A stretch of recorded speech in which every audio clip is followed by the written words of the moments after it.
on the oversight of these activities. I think the law is in place. NEMA is in place, but the remarks by the chairman, I think, have touched on the soft underbelly of NEMA. I think perhaps by virtue of the actors, in cases that go before them, they are unsure which way to act, and they wait to see where the leaning is going before they arise. I have instances that I've experienced with the NEMA of indecisiveness, of vague letters. They translate what their work, they're supposed to be science-based, into something that's perhaps continuously controversial. I think we need a more decisive NEMA. This is a real problem. And as we look at specific cases such as those implied in this petition, and they're all over the place, very timely petition, we should now also think more deeply about NEMA. When somebody suggested, Honorable Kigan suggested, that maybe they should hire experts from outside, it wasn't a joke. They are not using the scientists they have got and the policymakers there effectively. So I think we have a real issue there. But with those few remarks, I do hope that a lot of this will come out in the discussion around the petition. I support the petition. Next order. The first petition is referred to the Departmental Committee on Environment and Natural Resources. That's a petition from the residents of Lugari. The second petition, the residents of Tetu, referred to the Departmental Committee on Lands to deal with. Next order. Order number 5, papers. Majority Whip. Thank you, Honorable Speaker. Honorable Speaker, I beg to lay the following papers on the table of the House today, Tuesday, December 1st, 2020. Reports of the Auditor General and financial statements in respect of the following institutions for the year ended 30th June 2019 and the certificates therein. A. State Department for Livestock. B. State Department for Correctional Services. C. Machakos University. D. Cash Transfer Program for Orphans and Vulnerable Children, IDA grant number 097272-KE. Thank you, Honorable Speaker. Next is the Chairman, Member Services and Facilities Committee. Thank you. And I'm wondering, you are tabling reports of these things happened in August, October last year. Sorry, Honorable Speaker, because of COVID, and we had to go into a retreat before we come up with the report. We are sorry that we are tabling them a little bit late. I think even your staff, the people staffing your committee, stand indicted because surely they ought to have prepared those reports so that they can be, the reports will be relevant. Because I can see they are very useful. I went through them. They are very useful reports. But proceed. Thank you, Honorable Speaker. I beg to lay before the following papers on the table of the House today, Tuesday, 1st December 2020. Reports of the Committee on Member Services and the Facilities on 1. Leadership Seminar held in Kuala Lumpur, Malaysia on 26th to 30th August 2019. 2. Study visit to the Legislative Assembly of Alberta, Canada on 14th to 18th October 2019. And a study visit to the Parliament of Turkey on 14th to 20th October 2019. Thank you, Mr. Speaker. Next, the Chairman, Departmental Committee on Labor and Social Welfare. Honorable Mwadi.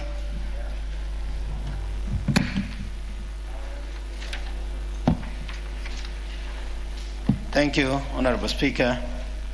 Honorable Speaker, I beg to lay the following papers on the table of the House today, Tuesday, the 1st day of December 2020. Reports of the Departmental Committee on Labor and Social Welfare on its consideration of 1. A public petition regarding payment of salary arrears to staff of the Kenya Postal Corporation of Kenya. 2. The Employment Amendment Bill, National Assembly Bill number 79 of 2019. And 3.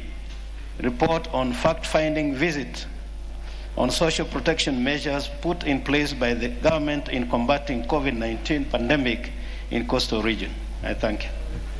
Very well. The chairperson, Departmental Committee on Finance and National Planning. Vice Chair, Honorable Wayenya Dirangu.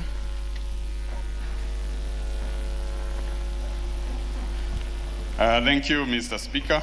Honorable Speaker, I beg to read the following paper on the table of the House today, Tuesday, December 1st, 2020.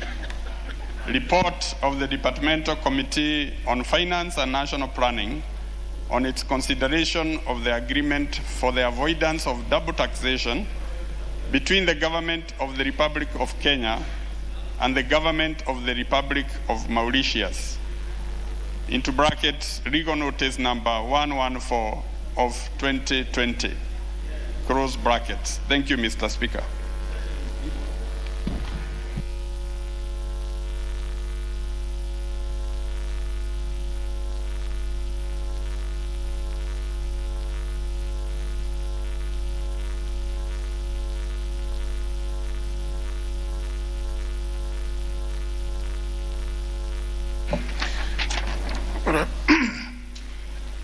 The Chairman, Departmental Committee on Administration and National Security. Yeah, thank you, Honorable Speaker. Honorable Speaker, I beg to lay the following paper on the table of the House today, Tuesday, December 1, 2020, report of the Departmental Committee on Administration and National Security on its consideration of the Narcotics, Drugs, and Psychotropic Substances in Bracket Control Amendment Bill 2020. Thank you very much, Honorable Speaker. The Chairperson, Departmental Committee on Lands. Thank you, Honorable Speaker. Honorable Speaker, I beg to lay the following paper on the table of the House today, Tuesday, December 1st, 2020. Report of the Departmental Committee on Lands on its consideration of a petition by residents of Chepsabas regarding historical land injustices in Chepsabas area in Bomet County. Honorable Speaker, I take that again. Injustices, land injustices in Chepsabas area in Bomet and Kericho counties. Thank you very much, Honorable Speaker. Very well. Chairperson, Departmental Committee on Education and Research.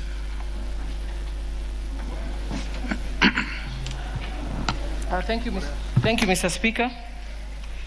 Honorable Speaker, I beg to lay the following paper on the table of the House today, Tuesday, December 1st, 2020. Report of the Departmental Committee on Education and Research on the petition regarding imminent closure of Jomo Kenyatta University of Agriculture and Technology, Kakamega Campus, by Honorable Titus Hamala, MP. I beg to lay. Thank you. Very well. Next order. Order number 6, notices of motion. The Chairperson, Departmental Select Committee on Implementation, Honorable Olekenta.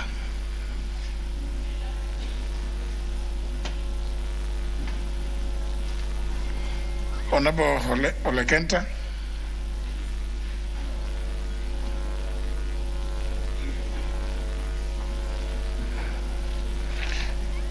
Next, Chairperson, Departmental Committee on Finance, Honorable Wayenya.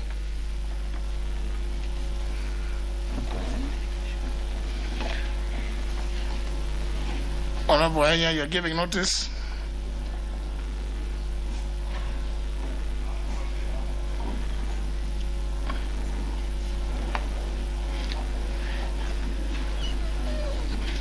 See, all you need to do is press the intervention button.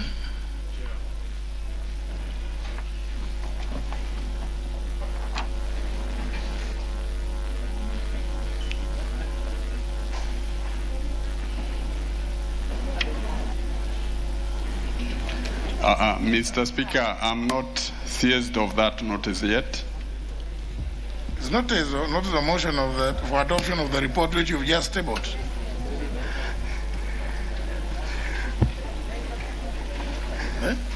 Oh, Mr. Speaker, I beg to move the motion No, you are not moving. This is under number 6 is notices of motion. Pass me that.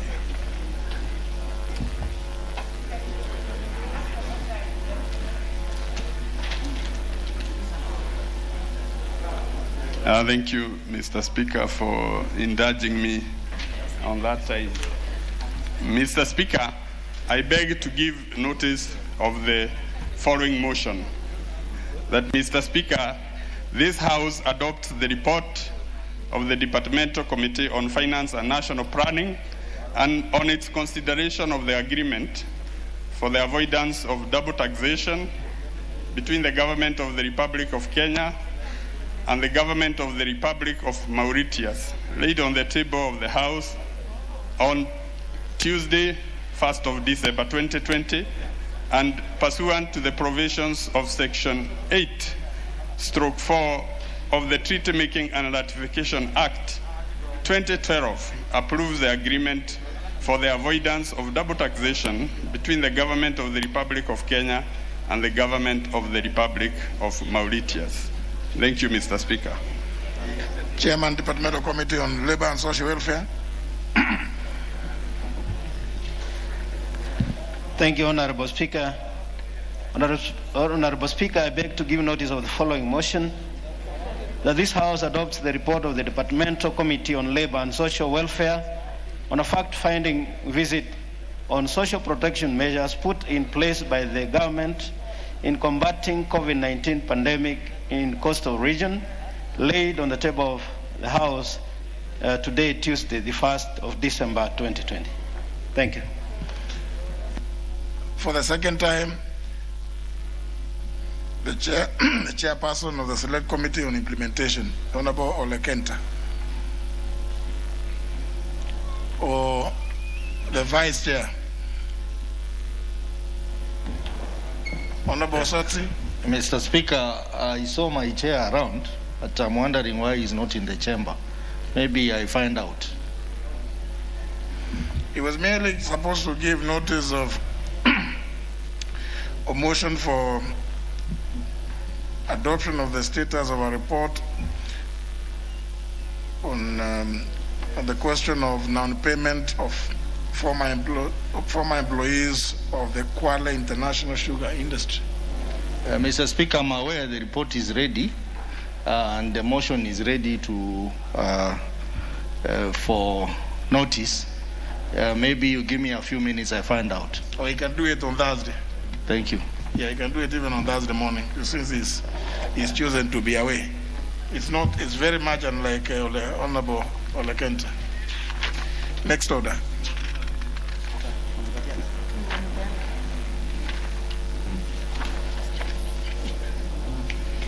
Order number 7, questions and statements. First question by the member for Trans Nzoia, the Honorable Janet Nangabo, who has written to request that the member for Vihiga asks the question on her behalf. The Honorable Beatrice Adagada. Thank you, Mr. Speaker. Sir, I wish to ask question number 343/2020 on behalf of member for Trans Nzoia, Honorable Janet Nangabo MP, to ask the Cabinet Secretary for Transport, Infrastructure, Housing and Urban Development. 1. What immediate plans are in place to rehabilitate and revamp the railway network to Kitale Town in Trans Nzoia County to enable farmers along the North Rift region who rely on agricultural economic activity to transport their produce to the markets? 2. Does the ministry intend to synchronize the Kitale line rehabilitation program with the ongoing works at other railway lines, such as the Nakuru, Gilgil, and the Nyahururu routes? Thank you, Mr. Speaker.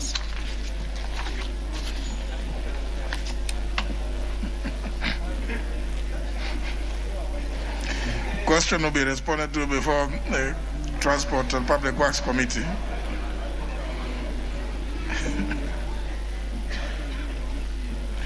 The next question is by the member for Nyando. Honorable Kello. I thank you, Honorable Speaker. And on the same vein, beg to ask question number 345 of 2020. Could the Cabinet Secretary explain, well, the question is directed to the Minister, or rather the Cabinet Secretary for Education. Could the Cabinet Secretary explain what action the Ministry is taking to ensure the schools in Nyando constituency that have been affected by flooding are ready to accommodate pupils and students upon resumption of schools in January 2021? The second and the final question, Mr. Speaker, what efforts is the Ministry making to ensure that learning in these flood-prone schools remain uninterrupted or unhindered during rainy season? I thank you, Honorable Speaker. Question will be responded to before the Committee on Education and Research. Next question by the member for Lamu County, the Honorable Captain Rueda. Thank you, Mr. Speaker, for giving me this opportunity to ask question 351-2020 to the Cabinet Secretary for Interior and Coordination of the National Government. 1. Could the Cabinet Secretary explain the measure taken by the Ministry to address the plight of the Bajun people of the coastal region whom have endured years of neglect, disservice, and historical injustices in their own motherland? 2. What specific affirmative and other measures is the government pursuing to assist internal displaced persons from among the Bajun community in securing their livelihood? Thank you, Mr. Speaker. Question will be replied to before the Committee on Administration and National Security.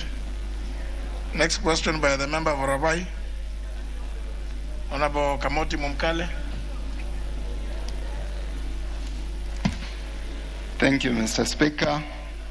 I rise to ask question number 355 of 2020, which is directed to the Cabinet Secretary for Agriculture, Livestock and Fisheries.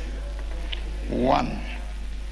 What policy measures has the Ministry put in place to facilitate the purchase and marketing of crops from farmers who have experienced a bumper harvest and have access stock of the produce, in particular cassava farmers in Kilifi County? 2. Could the government consider compensating such farmers who have failed to secure a market for the excess produce despite investing millions of shillings as encouraged by the government through bank loans that have accumulated interest and other charges? Thank you, Mr. Speaker. Will be replied before the Agriculture Committee. Next question by the member for Starehe.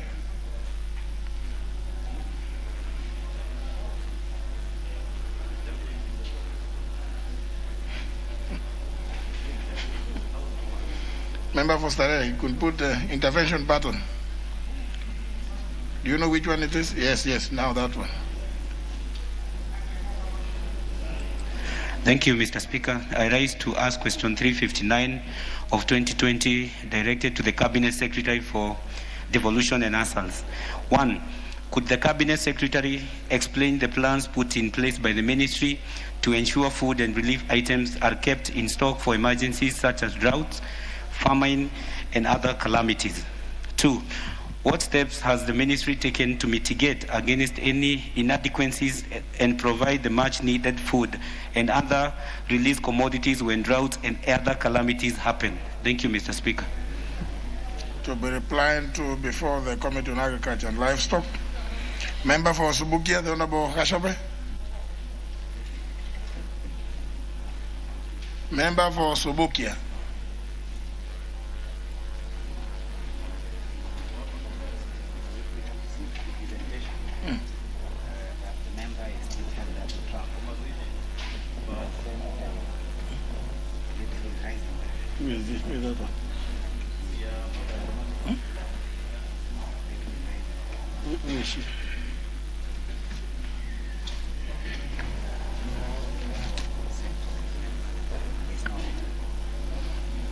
Is this Honorable Jane Kihara? But in the mask, you look. Have you been sent by the Honorable Gashobe?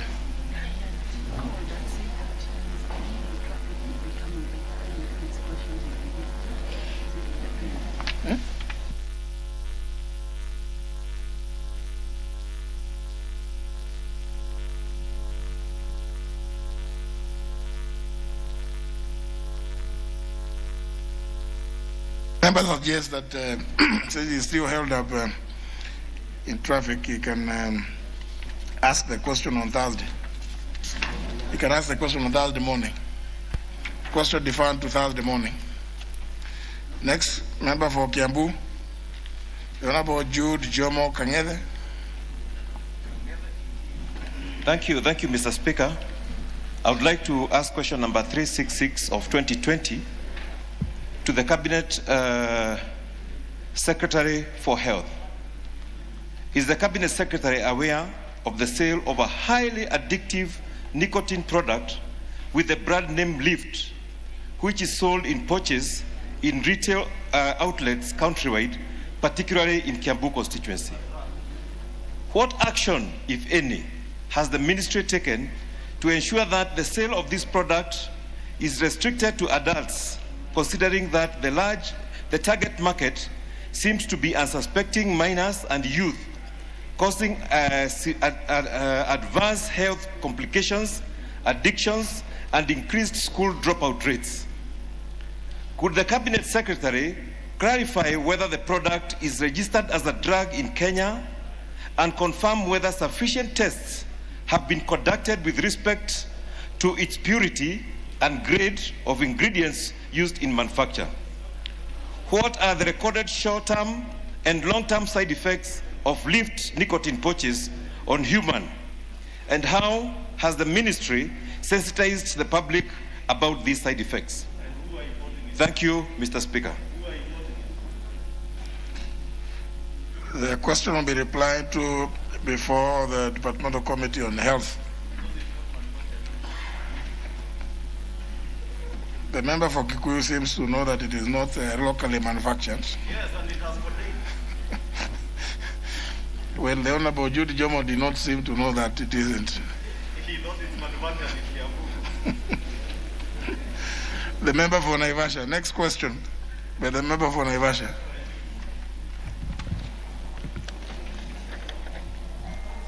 Thank you, Mr. Speaker, for this chance. I wish to ask question number 367, 2020.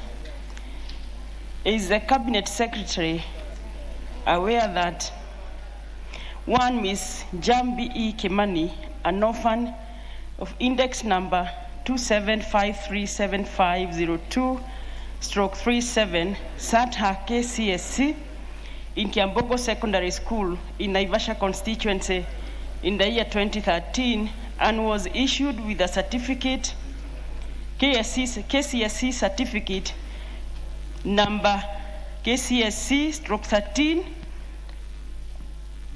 0744474, bearing the photograph of another person.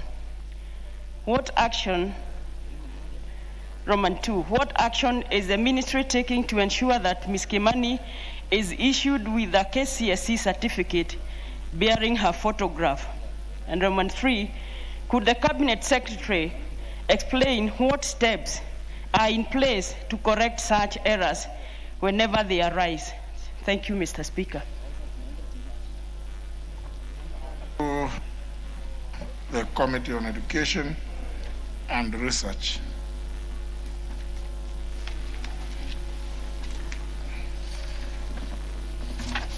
Next segment,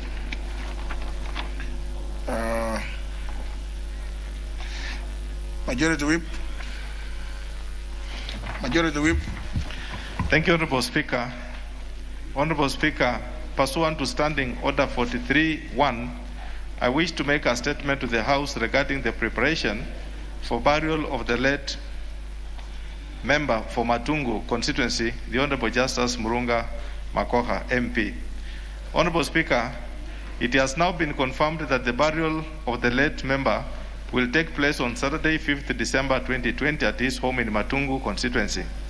I also wish to inform the House that the Requiem Mass in this regard will be held at St. Stephen SEK Church along Jogo Road on Thursday, 3rd December 2020, starting at 2 p.m. Members and staff are invited to attend, but with the strict observance to the Ministry of Health COVID-19 protocol. Honorable Speaker, I also wish to thank the members of the ad hoc committee established by the Parliamentary Service Commission to spearhead the burial process for the efforts made so far towards the preparations. I thank you, Honorable Speaker. Member for Teso North, Honorable Kaunya.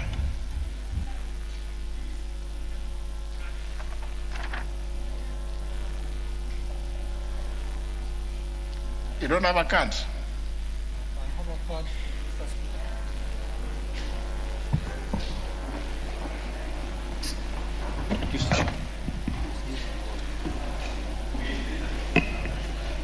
Thank you, Mr. Speaker. I think my mic was not working. Honorable Speaker, I rise to request for a statement pursuant to Standing Order number 44-2C on the killing of Mr. Ezekiel Odera by a police officer. Honorable Speaker, pursuant to that Standing Order 44-2C, I wish to request a statement from the Chairman of the Departmental Committee on Administration and National Security on the killing of Mr. Ezekiel Odera by a police officer in Teso North constituency. Honorable Speaker, on the 27th of November 2020, last Friday, a group of armed police officers undertook patrol of Malaba area of Teso North constituency in a bid to ostensibly curb the sale of illegal brew and to ensure adherence to COVID-19 protocols, including the wearing of masks by members of the public. During the course of the patrol, the police officers were heckled by a group of border riders who were not comfortable with their approach. In response, Honorable Speaker, to the heckling, one of the police officers shot and killed a 27-year-old Ezekiel Odera, an innocent and unarmed bystander from Kajei village in Teso North. Honorable Speaker, in further aggravation of the situation, police officers used excessive force to disperse residents who are holding peaceful demonstrations against this shocking act of impunity. And it is in view of this alarming turn of events that I seek for a statement from the Chairman of the Departmental Committee on Administration and National Security on the following issues. And Honorable Speaker, I'm a member of that committee, and I did inform the Chairman, but because of the public interest in this issue, Honorable Speaker, I ask the following. Has the police officer responsible for the killing of Mr. Odera been arrested and arraigned in court? 2, what specific compensation shall the government accord the family of the late in the light of the fact that he was a breadwinner and an innocent victim of police recklessness? Number 3, what specific procedures are police officers expected to follow in ensuring adherence to COVID-19 protocols and other aspects of routine patrol in order to avoid unnecessary tension and confrontation with members of the public? Number 4, what immediate action is the Ministry of Interior and Coordination of National Government taking to transfer officers who have served at stations in Teso North constituency for more than 3 years? Honorable Speaker, I would like to mention that the public explanation of eyewitnesses indicates that this young man was shot because he did not wear a mask. Number 2, Honorable Speaker, something of interest is that in the police OB, The indication is that the officer shot in the air to disperse the crowd. And Honorable Speaker, that does not add up because this young man was not in the air, and Honorable Speaker, he wasn't sent in any high building. He was a bystander on the ground. So, Honorable Speaker, I thank you for giving me that opportunity. Thank you. Well, the chair, your chair is in the House. Honorable Koinaga, you wish to say anything about that? Yeah, thank you, Honorable Speaker. I spoke to Honorable Kaunya yesterday when he told me of his concern. And Honorable Speaker, even before getting the statement to go through the process here, I've already spoken to the IPOA, and they have said by tomorrow I should get a report, and if you allow me, Honorable Speaker, I will on Thursday give an advance report of what is happening on the ground, Honorable Speaker. Very well.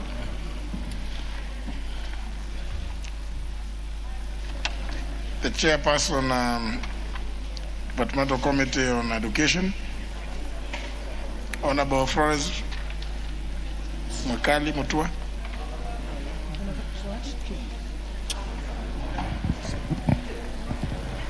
Mr. Speaker, I'm sorry I had stepped out. I hope it's a statement. Yes, you are giving a response to a request by Didymus Mutua Barasa also. Thank you. Thank you, Mr. Speaker. I have a response to the statement by Honorable Didymus Barasa, Member of Parliament, Kimilili constituency. And it reads, Mr. Speaker, what measures has the Ministry of Education put in place to address embezzlement of funds in public schools? And the response, Mr. Speaker, reads, the Ministry has instituted the following measures. 1, appointment of boards of management for every school who has been assigned the responsibility of managing school resources. 2, enhanced disclosure on utilization of resources through adoption of international public sector accounting standards, that is IPSAS, financial reporting standards. 3, introduction of risk management in schools to minimize incidents of loss and misappropriation of funds. 4, devised the financial management instructions manual for schools to improve accountability. 6, training of schools, finance managers, boards of management, principals, and bursars on management of resources. 7, on-site audit of school funds as per the PFM Act 2012. 8, revamped audit of school funds through establishment of the Directorate of Schools Audit and recruitment of additional auditors. 9, enhanced collaboration with other agencies such as the Teacher Service Commission, TSC, to ensure that school administrators are subjected to administrative actions when audit findings are negative. Finally, the Ministry has factored support under the PFMR Strategic Plan 2018-2023 to strengthen financial management systems at school level. Mr. Speaker, the second question read, what is the status of the forensic audit of the financial year 2019-2020 requested by the Board of Management of Kimilili High School, and has the Ministry taken any action against the persons involved in the embezzlement of funds? And the response reads, Mr. Speaker, the audit was conducted from 29th July to 7th August 2020, pursuant to a request by the Board of Management of St. Luke's Boys High School, Kimilili, to conduct a forensic audit of books of accounts of the school for the period January 2020 to date. Mr. Speaker, a preliminary audit report was forwarded on 5th October 2020. As the investigations continue, the Ministry has sought further information from the Registrar of Companies on details of the directors of the companies mentioned in the report. The third question, Mr. Speaker, could the Cabinet Secretary provide a list of the suppliers and contractors who have been contracted to supply goods and services, stating the names of the directors in the said companies and itemized goods and services supplied by each, and the criteria used in awarding contracts and tenders in Kimilili High School. Mr. Speaker, the response reads, as such, for the directors of the companies which supplied goods to the school is yet to be concluded at the Registrar of Companies in Nairobi. However, the audit team made the following observations on the procurement process. One, there was irregular procurement of works, goods and services. The school procured goods and services for the construction of tuition block at a cost of shillings 9,509,793 without following due procurement process. Similarly, the school BOM approved the construction of a multipurpose hall, which by the time of the forensic audit, the school had incurred an expanding totaling to Kenya shillings 56,656,063.35 as at 30th April 2020, as per full BOM meeting, the minutes 36 full board, July 2020. At the time of the audit, the project was not yet completed, despite incurring expenditure that had exceeded the initial estimate of shillings 55 million to completion. B, Mr. Speaker, implementing a project without a budget. It was observed that there were two capital projects during the year 2020, that is construction of a tuition block using maintenance and improved funds and continuation of the multipurpose hall. However, the school had not drawn budget estimates for the aforesaid projects. During tendering process, there was only one applicant, Komavi Enterprises, who was awarded the tender for supply of hardware materials, but there was none of the building materials, and it was resolved that the school would source seemingly using direct sourcing. C, Mr. Speaker, reads, the itemized goods and services supplied. Various suppliers made deliveries for the said items, although with varying prices. For instance, a sample of suppliers of different items in the school is indicated below, and Mr. Speaker, there is a very long list of the suppliers, of the supplies that were bought, Mr. Speaker. There is a very long detailed table there, Mr. Speaker, with the suppliers and what was bought. Lastly, Mr. Speaker, could the Cabinet Secretary provide financial statements of any funds received from MS Jenkins check by the said school, and giving an account on how the funds have been utilized since the year 2007? The response reads, Mr. Speaker, the audit of funds received from one MS Jenkins check is not yet complete, and more time is required to comprehensively audit the expenditure related to the monies received from the said MS Jenkins check. Thank you, Mr. Speaker. Signed by Professor George A. Magoha, CBS, CS. Honorable Barasa. Thank you, Honorable Speaker. I first want to thank the Chair for providing this very detailed statement. And going through this statement, Honorable Speaker, it is very clear that we have money that is lost, Honorable Speaker, and that the report is very clear on the specifics where improprieties were recorded.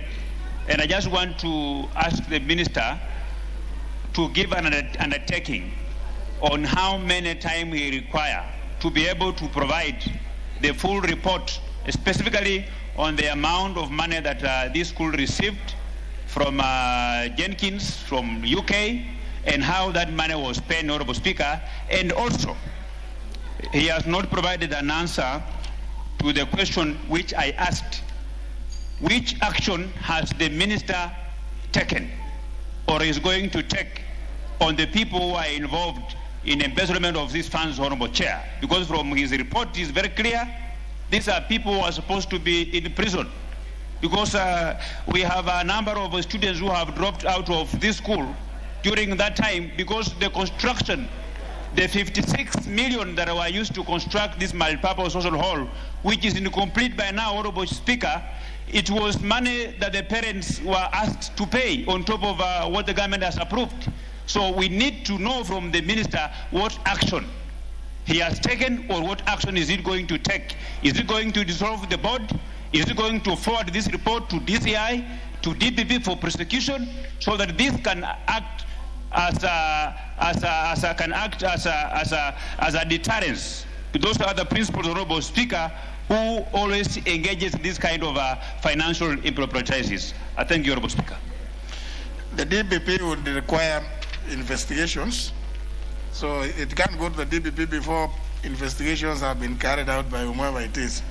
But more importantly, Honorable Didmus Barasa, you said the minister has not said, and I want to ask the minister, but I'm looking around for the minister and I'm not seeing the minister. Honorable Flores Mutua, you could be the person that the Honorable Didmus Barasa has in mind as the minister. Perhaps you can take up the matter to go and communicate to the minister, because the minister is not here.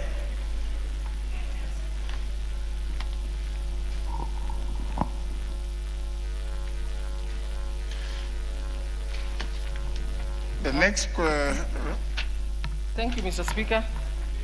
Mr. Speaker, it's clear that the audit was not complete as the response has come. So once the audit is completed, I'm sure the necessary steps will be taken by the necessary organizations. Thank you. The next is by the Honorable Karega Mbiuki. Thank you, Mr. Speaker. Mr. Speaker, I wish to give a response to the statement by the Honorable Alfred Ketel, MP, regarding the perennial landslide and mudslides in parts of Nandi constituency. Mr. Speaker, going to the specifics issues raised by the Honorable Member, I wish to respond as follows. Mr. Speaker, one, on the immediate actions the Ministry is taking to address the issues of landslide and mudslides that have recently affected Kapchanga, Legon, Kimwongi, and Uson areas of Nandi Hills constituency, and led to the destruction of property and displacement. Mr. Speaker, NEMA as a coordinator and regulator and a member of the disaster committee alongside other members of the disaster committees, which included the Ministry of Interior Coordination, Red Cross, and county government, carried the following activities. One, evacuation of the affected residents to relatively safer grounds, that is Shelondo Primary School, was done where comprehensive care was given to the evacuees. Two, provision of basic needs, such as foodstuffs, including maize flour, sugar, beans, cooking flours, cooking oil, rice, salt, and other foodstuffs, Mr. Speaker, by the county government and other stakeholders through the Red Cross and the Disaster Management and Coordination Committee, to which NEMA is a member. Three, provision of non-food items such as mattresses, blankets, soaps, washing powder, candles, and toilet tissue loss. And four, Mr. Speaker, on-site medical attention was availed by the provision of emergency medical care at the main camp, voluntary stand by nurses provided medical services. And finally, Mr. Speaker, NEMA and the Kenya Red Cross carried out rapid assessment and reporting on all affected areas to identify and analyze damages brought by the mudslide to the residents, animals, and other agricultural crops, as well as the environmental impact. Mr. Speaker, the Ministry of Environment and Forestry had earlier, through the project, the Lake Victoria Environmental Management Project Phase 2, now which has already been concluded, carried out community-driven project in various parts of the county. The monitoring reports attached to this statement, Mr. Speaker, outline some of the interventions, including tree planting. Mr. Speaker, sir, on actions the government has taken to ensure families and residents affected, and in particular the young children and vulnerable people suffering suffering the most have access to basic needs, especially food, shelter, and other essential services. Mr. Speaker, the Ministry through NEMA and the Meteorological Department, who are members of the Disaster Committee, have been involved in the disaster mitigation measures. However, the specific government department concerns such as special programs, the presidency and the county government are found in other ministries and could handle this question far much more effectively, Mr. Speaker.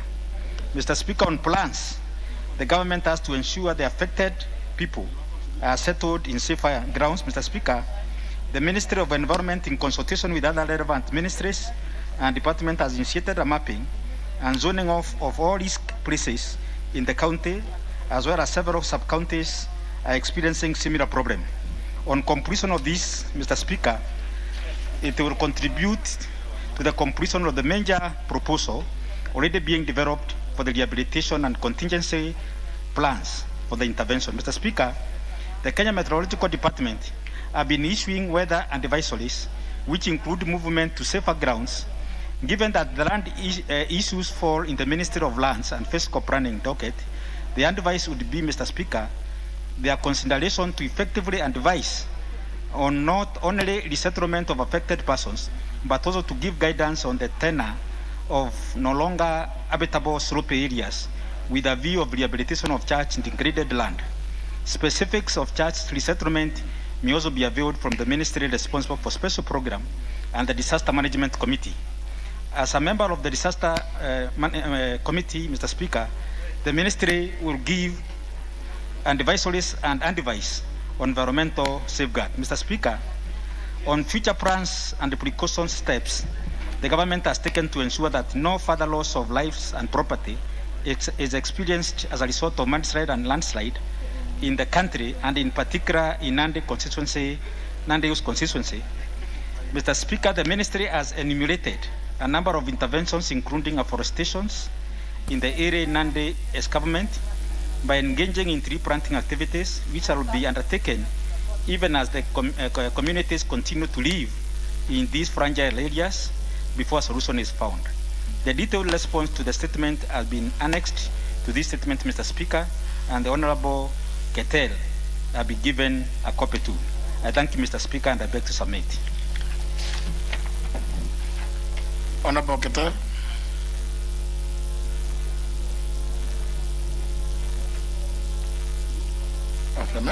The member is not even present. Should just have tabled it without necessarily even reading it. Very well, next order. Order number 8, procedural motion, extension of sitting time. Leader majority.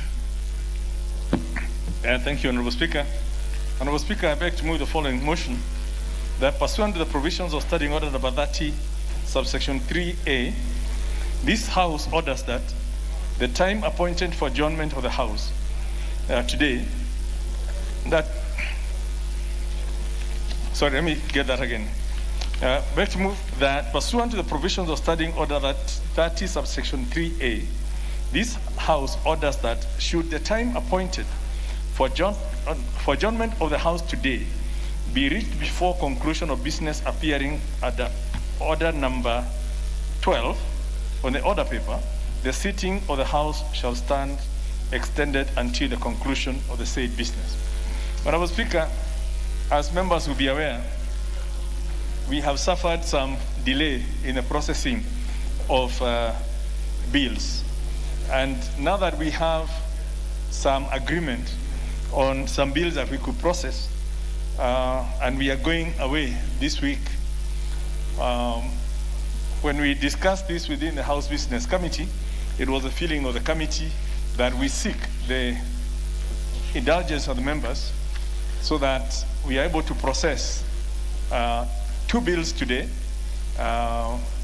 which have been, waiting for a long time and which are just about conclusion, especially the T amendment bill that has gone through extensive consultation and which we then need also to take back to Senate for further reconsideration of our amendment. So that if we are able to clear that today, or on the latest, put the question on Thursday morning, then we'll be able to communicate to Senate before they go on break. Then they can rearrange how they do it. Honorable Speaker, we've done this before, and I did give an indication to the House that much as we are having a limited, should the need arise, we'll be calling upon the House to show to Kenyans that this House can rise to the occasion and serve Kenyans in their hour of need. And such hour of the need is today. So, Honorable Speaker, I want to ask members that we prepare ourselves psychologically and also physically to spend some little time beyond the 7 o'clock. And depending on, how much we interact in the course of the committee, with limited debate, we'll be able to process far much faster. But we anticipate that at least we will require an extra two hours of your time today, which will be a great contribution to a great republic. So, Honorable Speaker, I beg to move and ask the whip of the majority party, the Honorable Wangwe, to second. Honorable Wangwe. Thank you, Honorable Speaker. Honorable Speaker, I do second that the House adjourns after as per the order paper, Honorable Speaker. The reason being, Honorable Speaker, without necessarily anticipating debate, I was a Vice Chair, Committee on Agriculture, Honorable Speaker, and the matter of the tea bill is subsequently followed by the sugar bill, Honorable Speaker. And when you look at the issues to be canvassed in the tea bill, Honorable Speaker, are very weighty and touching on every section of the country, Honorable Speaker. Therefore, it's important that, Honorable Speaker, as we anticipate to go on a long recess, let us finalize on the bill so that at least Kenyans can live with a finalized position in terms of the tea growing sections, Honorable Speaker, without necessarily facing back to the Assembly, National Assembly. Therefore, Honorable Speaker, with that comment, I beg to second. Order, order, order, order. You start moving and you don't even look aside. Members, I propose the question that pursuant to the provisions of Standing Order 30, subsection 3, paragraph A, this House orders that should the time appointed for adjournment of the House today be reached before conclusion of the business appearing under order number 12 on the order paper, the sitting of the House shall stand extended until conclusion of the said business. The desire of the House that I put the question. I therefore put the question that pursuant to the provision of Standing Order number 30, subsection 3, paragraph A, this House orders that should the time appointed for adjournment of the House today be reached before conclusion of the business appearing under order number 12 on the order paper, the sitting of the House shall stand extended until the conclusion of the said business. Will as many as of that opinion say aye? Aye. Will as many as of the contrary opinion say nay? The ayes have it. Next. Order number 9, motion, inquiry into the utilization of funds appropriated to the Ministry of Health in the financial year 2019-2020 for the COVID-19 pandemic. Motion as amended. Question to be put.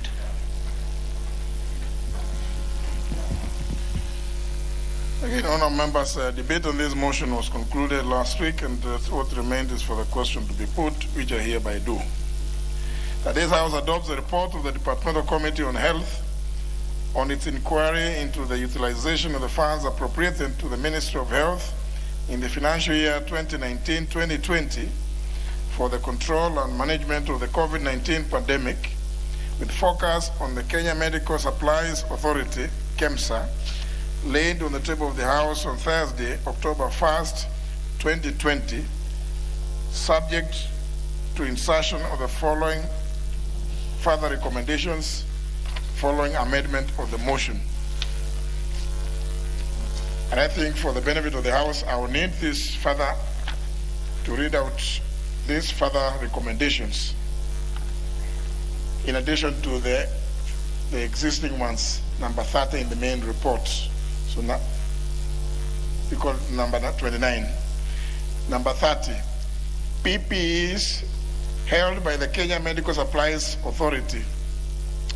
The recommendation is that within 14 days of the House adopting this report, the Ministry of Health reviews the status of the personal protective equipments, PPEs, held by Kenya Medical Supplies Authority, KEMSA, with a view to distributing the same to all public hospitals, guided by the respective COVID-19 caseload for use by frontline medical staff in public hospitals.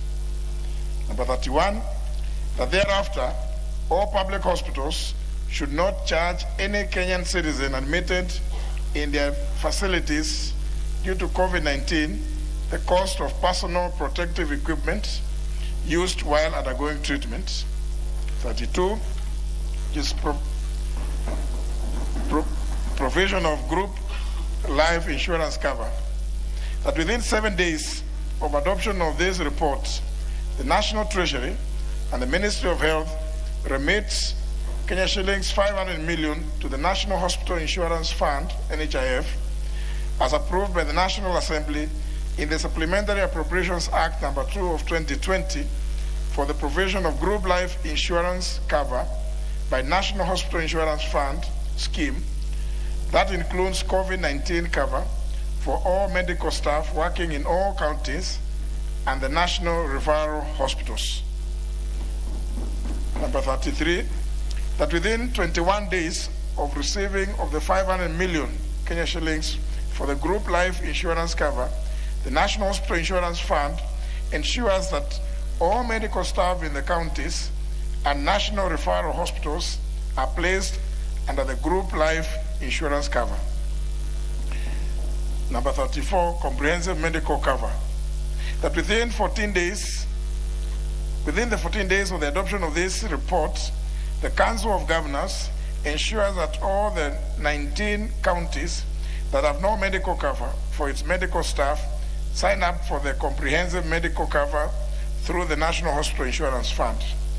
35, that the National Treasury and the Council of Governors establishes a centralized pool of medical cover through the National Hospital Insurance Fund Comprehensive Medical Scheme for all county medical staff.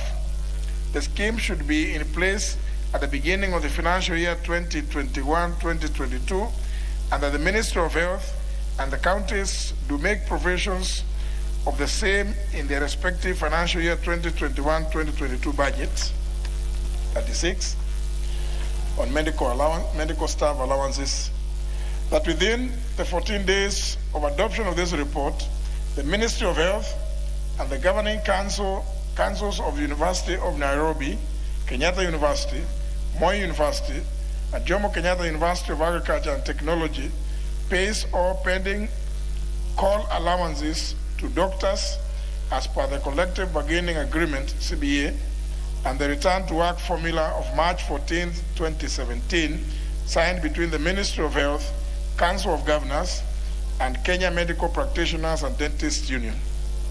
37, that within 14 days of adoption of this report, the Ministry of Health engages the Salaries and Remuneration Commission, SRC, on the need to enhance the risk allowance for medical staff with a view to replacing the COVID-19 allowance for frontline medical staff that was initially paid for the 3 months but lapsed in June 2020.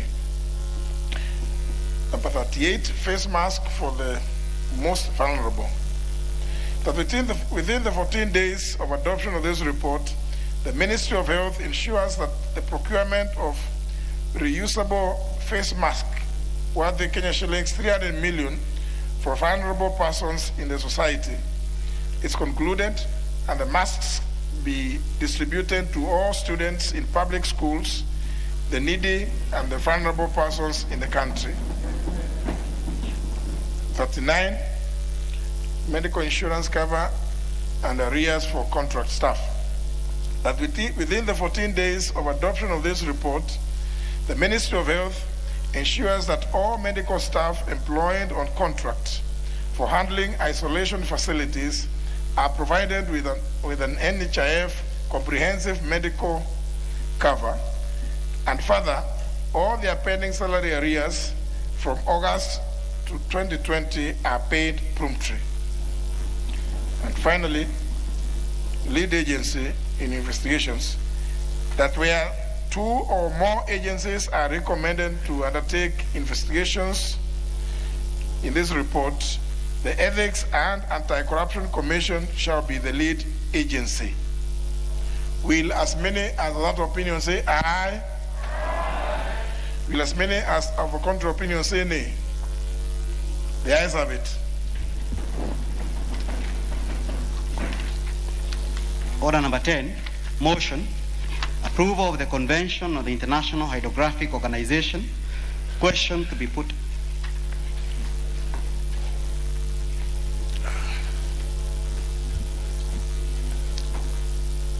If you could stop, just take a seat somewhere near there.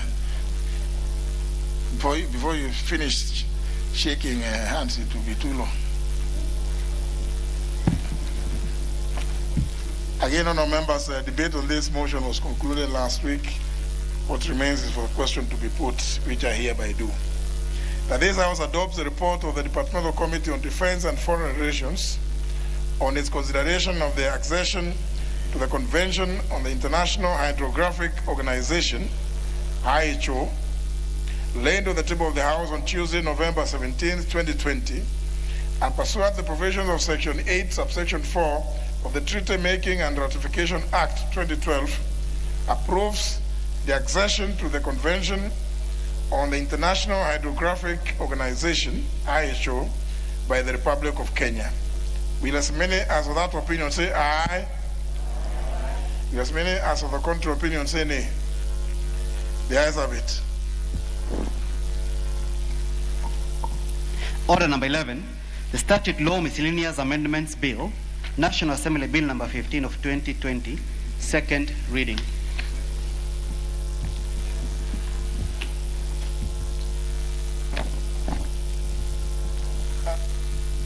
Honourable members, before we commence second reading of the Statute Law Miscellaneous Amendments Bill, National Assembly Bill number 15 of 2020, and the Committee of the Whole House on the bill, I wish to draw your attention to notice number 1 on page 1197 on the supplementary order paper.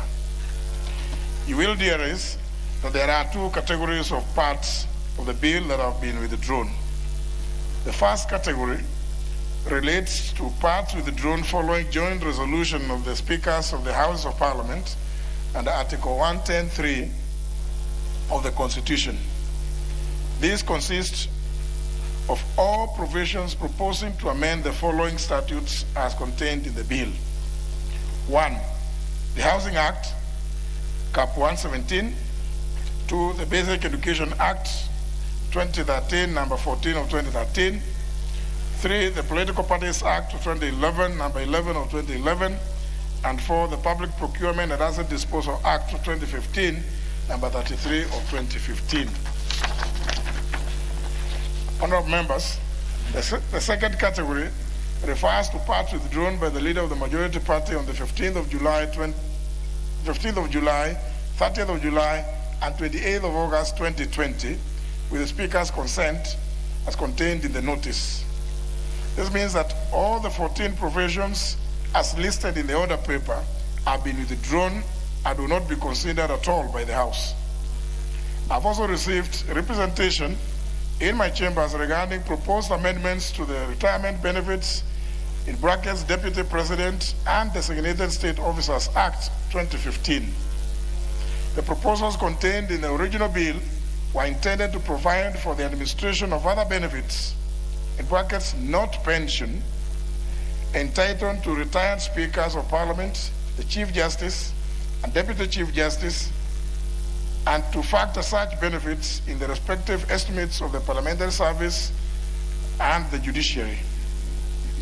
Honourable members, whereas that was the intent of the initial proposal as published in the bill, my attention has been drawn to a proposed amendment by the Departmental Committee on Finance and National Planning relating to the inclusion of pension and other benefits for retired deputy speakers.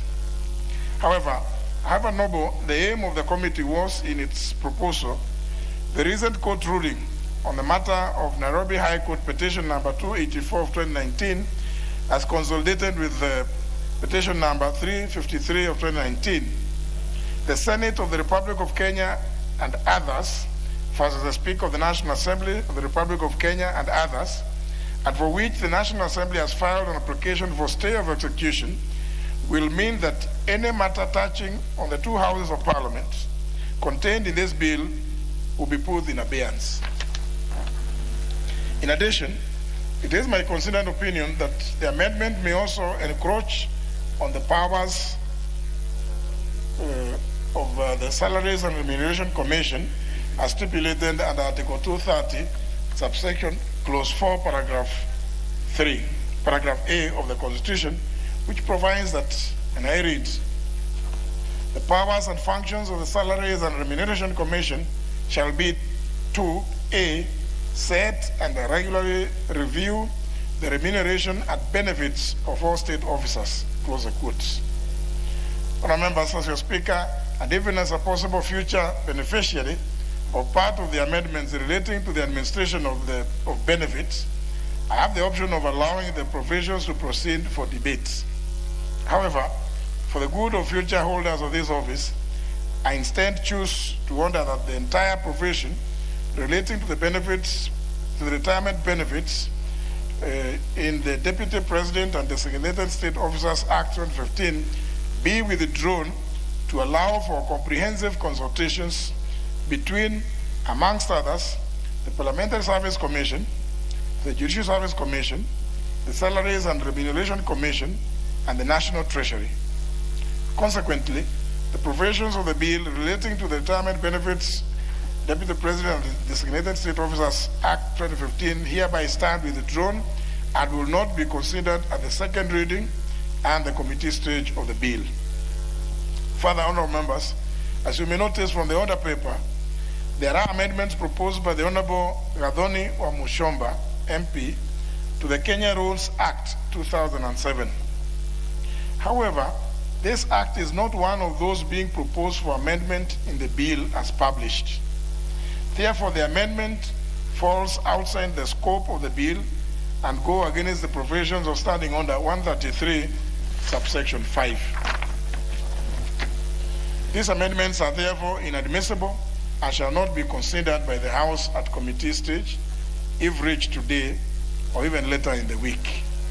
The House and members are therefore accordingly informed and guided. I thank you, honourable members. Yes, Honourable Ishomo, what's your point of order? Thank you, Honourable Speaker. I rise on point of order on Standing Order 47.3b, Honourable Speaker.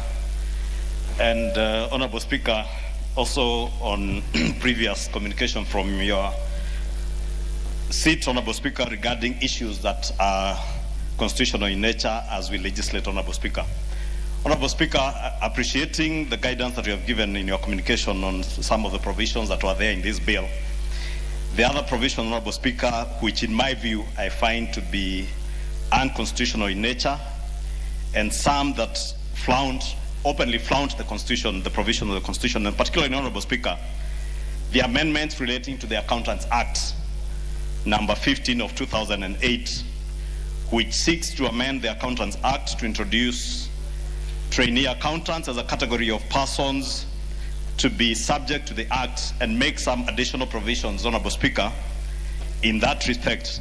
In particular, Honourable Speaker, it provides that a trainee accountant members shall be persons registered under Section 17.2 of the Examinations Board and who are undertaking professional accountancy, education, or training, and persons practicing accountancy as part of the initial professional development towards qualification as an accountant. Further, Honourable Speaker, the amendment provides that any person wishing to undertake the examination in accountancy, which are prescribed by the Examinations Board, shall first register with the Institute as a trainee accountant. Honourable Speaker, it is notable that the amendments therefore seek to compel any person wishing to undertake the examination in accountancy to first register with ISPAC. Honourable Speaker, the House will recall that I think in the last 2 years, this particular amendment has come to this House and has never seen the light of day, particularly because of, one, the unconstitutionality of these provisions that have been sought by, unfortunately, my colleagues in ISPAC. Honorable Speaker, Article 36, Sub-Article 2 of the Constitution is quite clear and clearly spells out that a person shall not be compelled to join an association of any kind. The Institute of Certified Public Accountants, Honorable Speaker, by all definition, is an association of professionals. I am a professional accountant by training, Honorable Speaker. I worked as an accountant for close to 10 years. I trained without being compelled by anybody to join any manner of association. I worked in some of the top blue chip companies in this country, including subsidiaries of multinational companies like Unilever PLC, audited by some of the top global audit firms in the world, Honorable Speaker. And I was never compelled to join the Institute of Certified Public Accountants. It therefore defeats me, Honorable Speaker, why years after qualifying as an accountant, I would seek to compel my constituents in Kikuyu, Honorable Speaker, young men and women who may not even have the means to be able to register in such institutes, to first register in the institute before you sit for an examination, Honorable Speaker. Honorable Speaker, that brings me to the other article in the Constitution, Honorable Speaker, and it's part of a very progressive Bill of Rights, Honorable Speaker, that gives every person the right to education, Honorable Speaker, Article 43, 1F of the Constitution. Honorable Speaker, it gives every person the right to education, including those who are training as accountants, Honorable Speaker. That nobody, the import of this provision, Honorable Speaker, is that nobody should be denied the opportunity to pursue any manner of education, even training as an accountant, on account that you have not been able to join an association, Honorable Speaker. And therefore, I find the provisions, Honorable Speaker, both what is provided for in the bill and also the further amendment proposed by the committee, the chair of the Committee of Finance, to be falling flat, contrary to the Constitution, Honorable Speaker, and seeks to deny young people who want to train as accountants the opportunity to first train, Honorable Speaker. Honorable Speaker, in your other life before you became a member of parliament and consequently to become our speaker, you served in the legal profession, Honorable Speaker, and there are many lawyers in this house, including senior and serious counsel like Honorable Tiende Amolo, who I see here. And he will tell you, even within the legal profession, nobody is compelled to join the Law Society of Kenya. We cannot be telling our students at the Parklands Law School, Honorable Speaker, that for you to be able to sit for examinations, you must first register with LSK. And the import of these amendments, Honorable Speaker, is what they are telling young Kenyans who are training as accountants, that you must first, or you must be a member of ISPAC. And I have told you, Honorable Speaker, in my experience over the years I worked as a professional accountant, and up to today, I have never registered with ISPAC. It is an association whose membership should be anybody should have the freedom to be able to join or not. Lawyers are not compelled, Honorable Speaker. Engineers are not compelled to join any associations. Why should accountants be compelled? And why should we be denying our young people in this country an opportunity to first train as accountants? Once they qualify, Honorable Speaker, the Institute, Honorable Speaker, and this is the conversation we had even last year, and I remember very well articulated by the leader of minority, Honorable John Mbadi, that probably it is time the Institute of Certified Public Accountants engage those of us in the profession to look at the Accountants Act wholesomely and be able to make amendments in a substantive bill that will amend the Accountants Act, but not to seek to introduce these amendments, Honorable Speaker, that by their very nature are unconstitutional and will be denying our young men and women an opportunity to train. Allow them to train. Once they qualify, Honorable Speaker, as certified accountants, then you may find ways of compelling or making them join the institute once they're in the profession.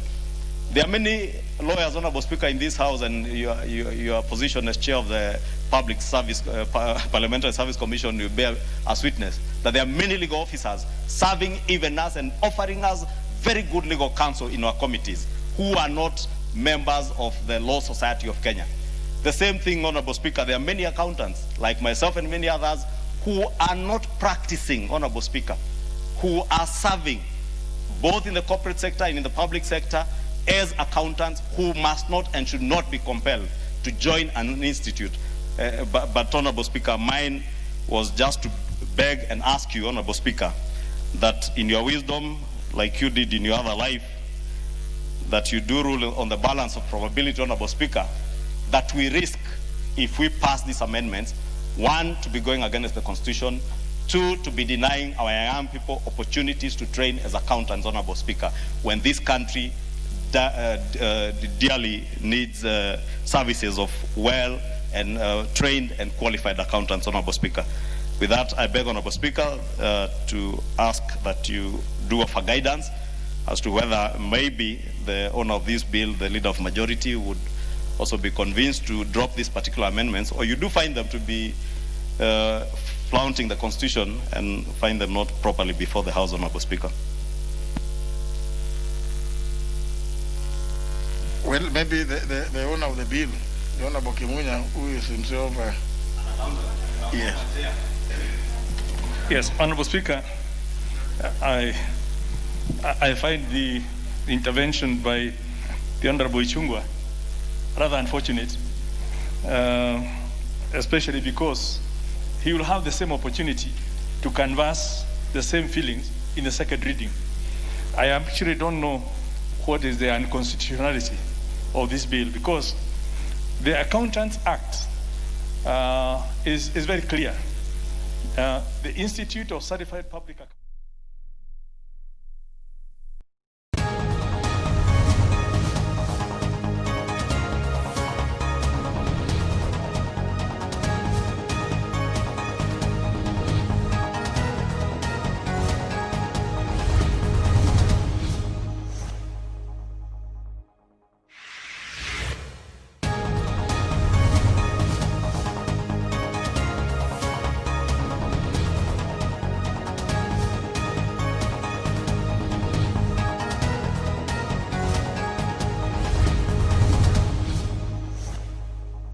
Upon people interested in adopting children to follow the legal procedure in doing so, rather than using the shorter route that is not only illegal but also undesirable.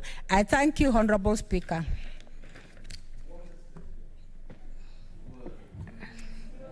Thank you.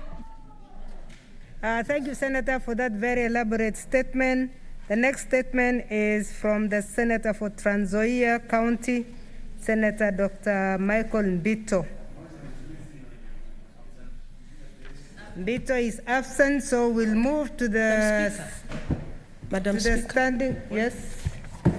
I had indicated that he left instructions. I read the statement on his behalf. Oh, yeah. Yes, go ahead and read the statement. Thank you. Thank you, Madam Speaker. I make this statement on behalf of Senator Dr. Mbito, Senator for Trans Nzoia, who is not able to be here.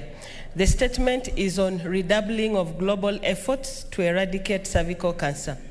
Madam Speaker, I rise pursuant to Standing Order 47.1 to make a statement on an issue of general topical concern, namely redoubling of global efforts to eradicate cervical cancer. Madam Speaker, cervical cancer is a preventable and curable disease as long as it is detected early and managed effectively. Yet it is the fourth most common form of cancer among women worldwide and the most common cancer among women living with HIV, who are 6 times as likely to develop cervical cancer. Madam Speaker, during the 73rd Annual World Health Assembly, WHA, held remotely in August 2020, 194 countries adopted a new global strategy to accelerate the elimination of cervical cancer across the globe. The strategy of elimination rests on three main pillars, namely prevention through vaccination, screening and treatment of precancerous lesions, and treatment and palliative care for invasive cervical cancer.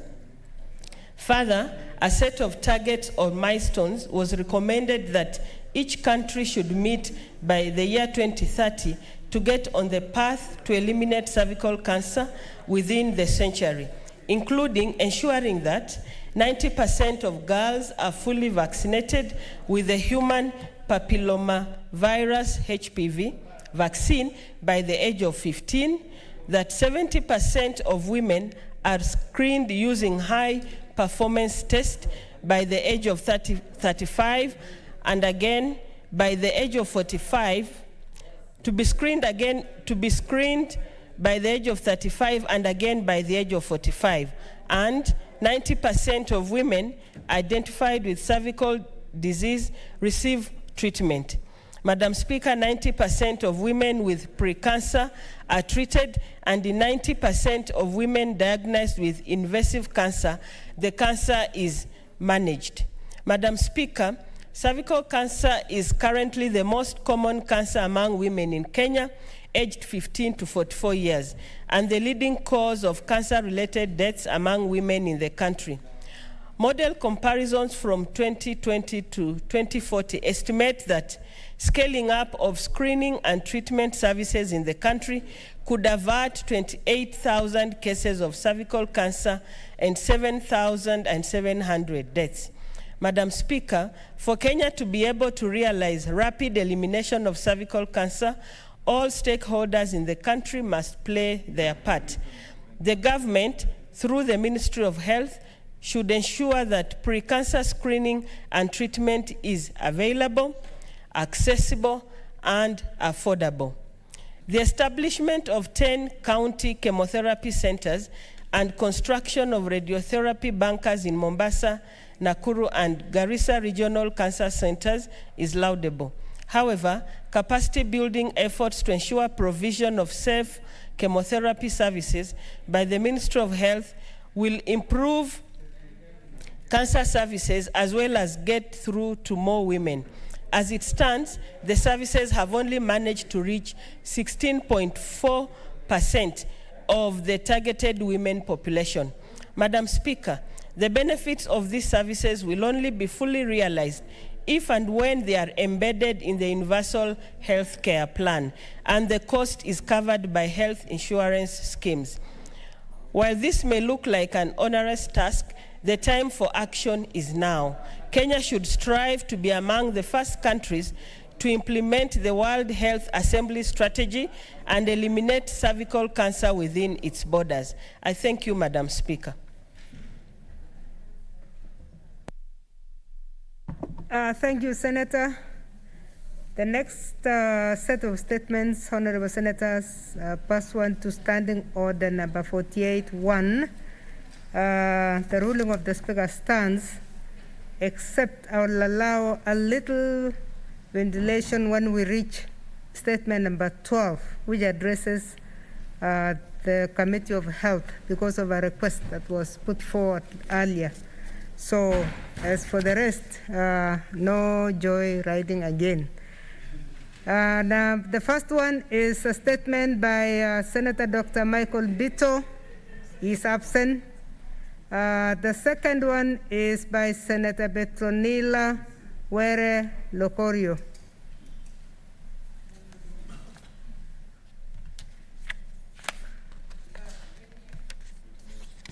Thank you, Madam Speaker. I've been informed with your indulgence that there's another statement by Dr. Mbito under 47.1, which was expected to have been done by Senator Abdullahi, but he stepped out. If you could allow, I could read that statement before the other one for under 48. Why don't you read yours first? Then Abdullahi, if he comes, he continues. We'll give him a chance. Okay. Thank you, Madam Speaker. I rise pursuant to Standing Order 48.1 to seek a statement from the Standing Committee on Tourism and Trade on the protection of local investors in multinational companies in Kenya, with a case example of SportPesa Global Holdings Limited. In the statement, the committee should, 1, provide accurate and updated details on the ownership of SportPesa, including a list of the local investors as required by law. Secondly, that the committee should provide a comprehensive list of sports betting companies registered by the Betting Control and Licensing Board and those that are currently operating. The committee should outline what government measures are in place to protect and cushion local investors in multinational companies from adverse global shocks. And finally, the committee should report on the effects of rampant betting among the youth in Kenya and what the government is doing to address its negative effects. Thank you, Madam Speaker. Thank you very much, Senator. The next statement is by the Senator of Lamu County, Senator Anwar Olaitiptip. Olaitiptip, are you there? Yeah, I'm coming to you. I'm reading the statement on behalf of Senator Lamu. Okay. So your point of order, Senator Sakaja? Madam Speaker, two things. First of all, when a member is not there, another member doesn't read their statement that casually. There has to be written communication from the member who had a statement stating that they've advised or requested someone else to read for them. But Madam Speaker, my point of order, substantively, was on the statement requested by Senator Petronila, which was discussed at House Business Committee about it being wrongly directed. Even in the standing order, in the order paper, it is directed to the Committee on Labor and Social Welfare. It was wrongfully directed to Trade and Tourism. So, Madam Speaker, even if you consult with your clerks, they will alert you on where it should go to for the record, Madam Speaker. Thank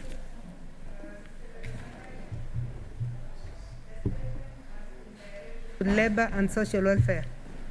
Yes, Madam Speaker, what she read out was different. That's what I was drawing your attention to. I know Senator Omanga from my delegation had taken your attention a bit, but what he requested is different from what you're directing, Madam Speaker. So that clarity is important. Okay. I note, because he's talking of SportPesa. I'll come back to that. Senator for Lamu, I just want the Senator to be comfortable that we have those communications. That's why we are allowing the statement. The one that we didn't have communication is the one, the number one from Dr. Mbito. So that's why we want the right person who was given the opportunity to actually read. So, Senator Faki. Thank you, Madam Speaker.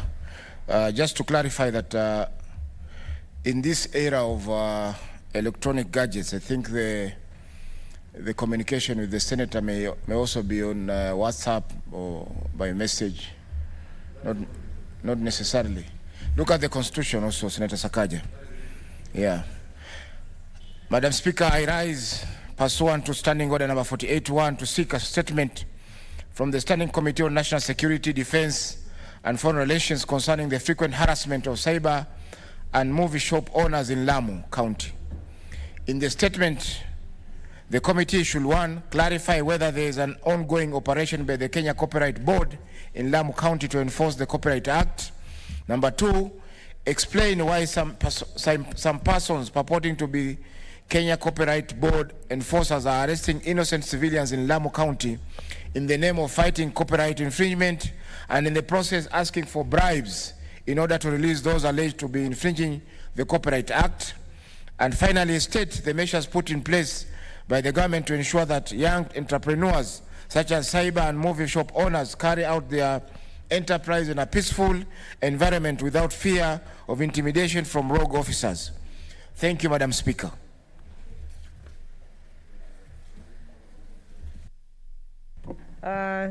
Thank you, Senator. The next one is by the Senator Beatrice Kwamboka.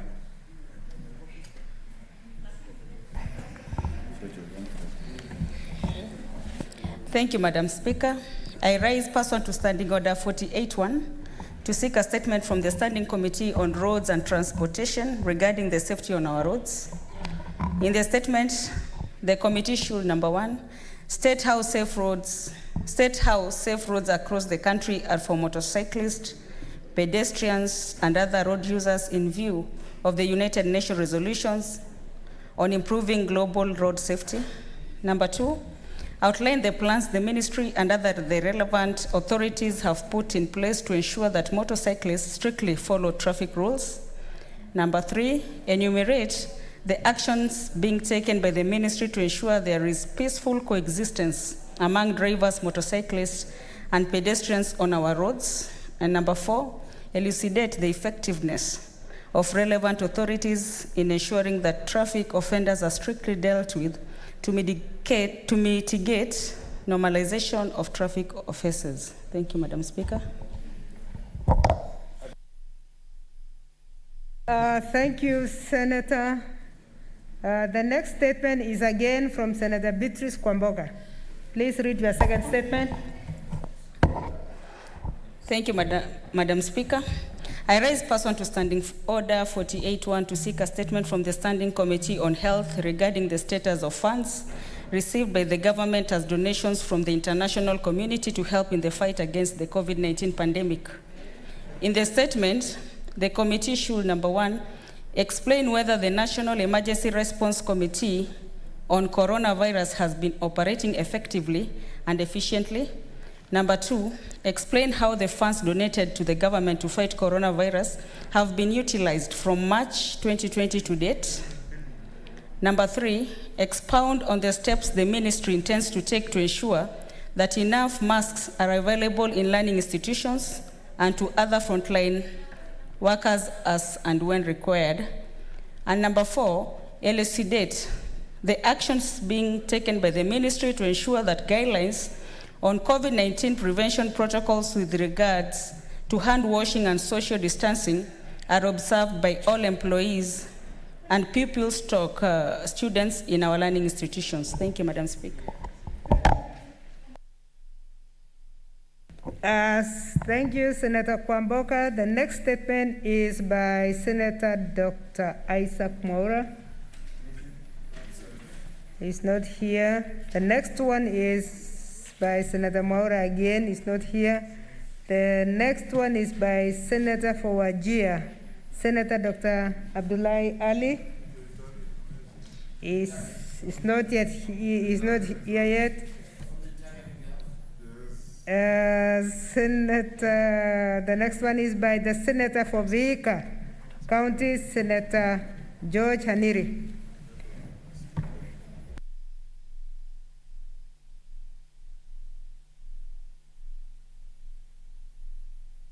Thank you.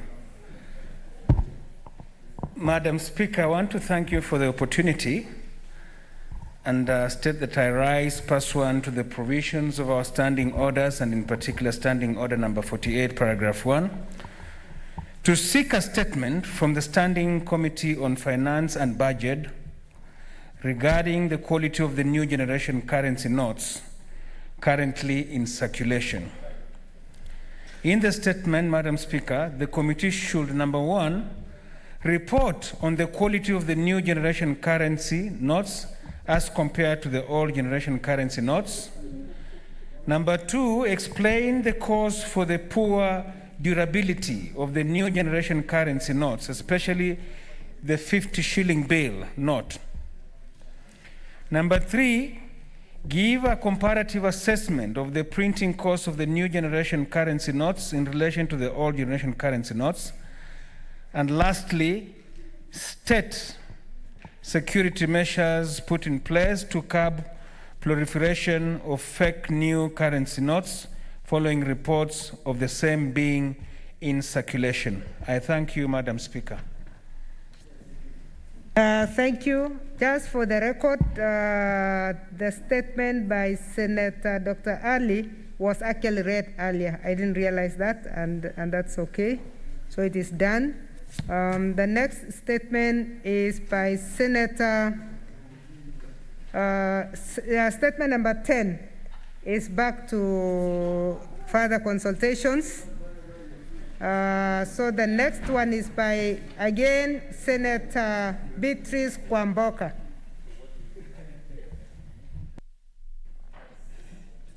Thank you, Madam Speaker. I raise pursuant to Standing Order 48-1 to seek a statement from the Standing Committee, National Security, Defense and Foreign Relations concerning underage children arrested while taking alcohol and narcotics at parties in different estates within Nairobi City County. In the statement, the committee should, number one, explain the physical and emotional status of the arrested children while in police custody.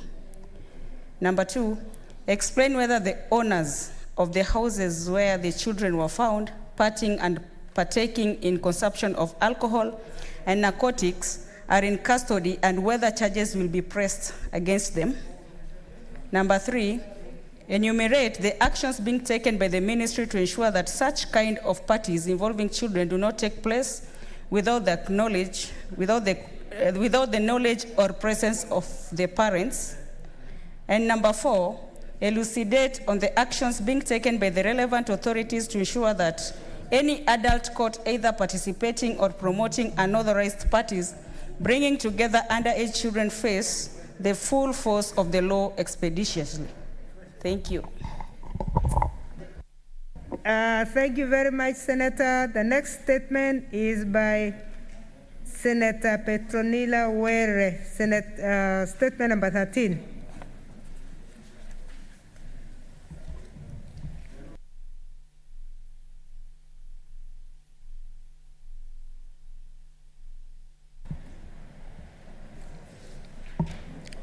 Thank you, Madam Speaker. I'm making a statement on the status of Pan-African Paper Mills, East African Limited. Madam Speaker, I rise pursuant to Standing Order 48-1 to seek a statement from the Standing Committee on Tourism, Trade and Industrialization on the status of Pan-African Paper Mills Limited, now renamed Rai Paper Mills. In the statement, the committee should, one, state what role the Ministry of Industrialization, Trade and Enterprise played in the privatization process and the sale to Rai Group. Secondly, the committee should provide information as to whether the former employees of the factory received the 3-month ex gratia salary from the government as directed by the President. And third, that the committee should explain why the factory is yet to be fully operational.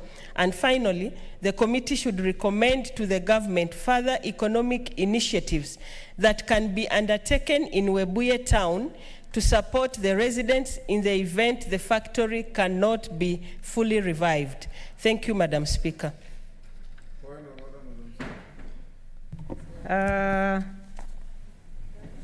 What's your point of order, Senator Obungoma? Speaker, I know you have already directed that no comments on statements, but this particular statement is from my county. Senator, you'll be out of order. And it's a situation, Madam Speaker. You'll be out of order, Senator. We have 2 areas. I've said I'm going to allow room for comments on health because I've not finished my request, Monday. Madam Speaker. And I also say that the next opening that you really, all of us have, is the adjournment motion. So please, let's allow the ruling that the Speaker gave to stand. You are a very senior senator. Give me 2 minutes, Madam Speaker. You are a very senior senator, and we don't want you to break the law. It is out of my seniority that I'm begging you. Yes, Madam Speaker. Now you are begging in front of members. In front of the cameras. And the whole country wants to know the generosity or otherwise of the senator for Wasingishu. We will give you 2 minutes because the members seem to be nodding at you. Yes, Madam Speaker. So it's not me, it's the members. Madam Speaker, I want to thank Senator Petronila Were. I wish he had also shared with me this statement because it's something very close to my heart. Pan paper or Pan-African paper mills in Webuye, Madam Speaker, with assets worth over 20 billion, was sold at a pittance to Rai at 900 million. These properties includes prestigious houses in Muthaiga in Nairobi, the entire real estate of Webuye town, thousands of forest land in the Rift Valley and parts of Western in Lugari. I would want, Madam Speaker, in the committee looking at this matter to tell this House who valued the assets of Pan Paper before the sale, who negotiated the sale, who signed the sale agreement, and whether any money was paid under the table to any individuals in the process of this sale. And lastly, to give a clear account of all employees of Pan Paper, Madam Speaker, who now live in absolute squalor in Webuye town. Some are living by the roadside, their children can't go to school, they can't pay their medical bills, and nobody, because the new owners of Pan Paper, now called Rye Paper, disclaimed any responsibility whatsoever, howsoever, in relation to employees of Pan Paper. In fact, Madam Speaker, I wish Senator Were directed this question to the efficient committee chaired by my distinguished nephew, the Senator for Nairobi, because it deals with personal emoluments, personal benefits, and problems suffered by employees of Pan Paper because of an act and omission of an uncaring government. Thank you, Senator. You are the senator of the area, that's why I actually agreed. Thank you, Madam. It was more because of that than anything else, and I think you had earlier ruled in the House, the Speaker had ruled that anything that touches on a county, please involve the senators from that county. So, but you are free to go to the committee and discuss more in the committee. The next statement is from the Senator of Turkana County, Senator Professor Charles Malaki Ekal.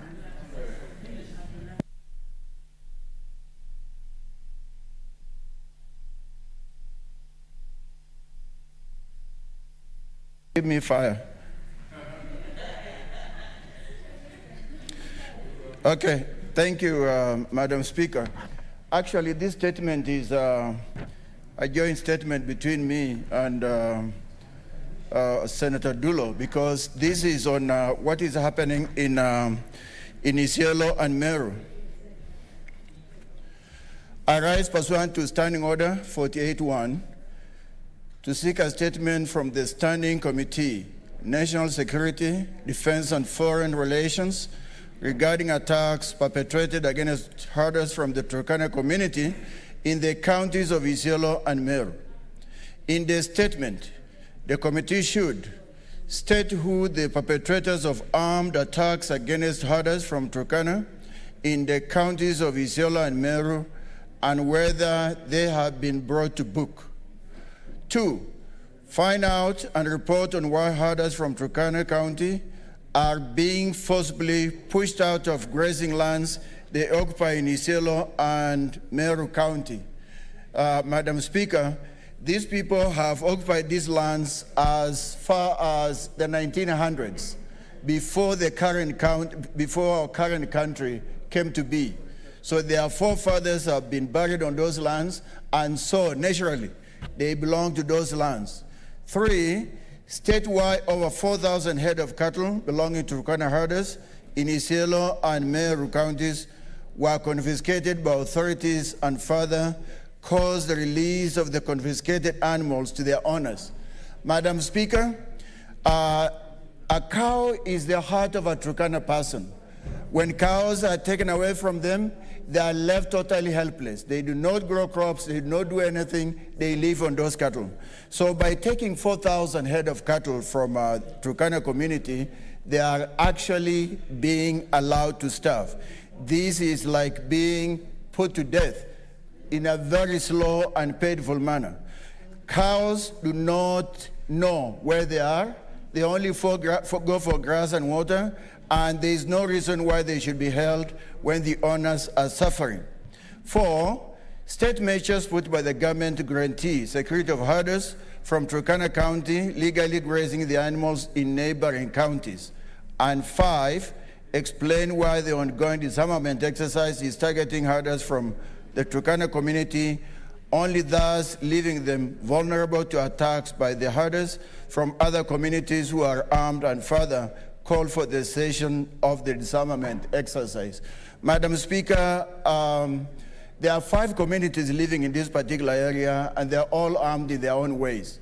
But to go and take arms from a particular group is discrimination.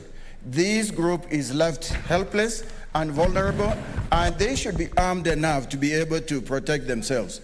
As we speak, Madam Speaker, 14 Turkana people lost their lives this morning. They were attacked by their neighbors from the neighboring county, and the animals were driven away. Senator, don't go into details, because you are going to go to the committee to give those details. What we need from you is what you expect the committee to deal with. And I think you have read the statement very well. Thank you, Madam Speaker. Yeah. I expect this disarmament exercise. It is illegal and very brutal and does not make any sense. Thank you, Madam Speaker. Thank you, Senator. The next statement is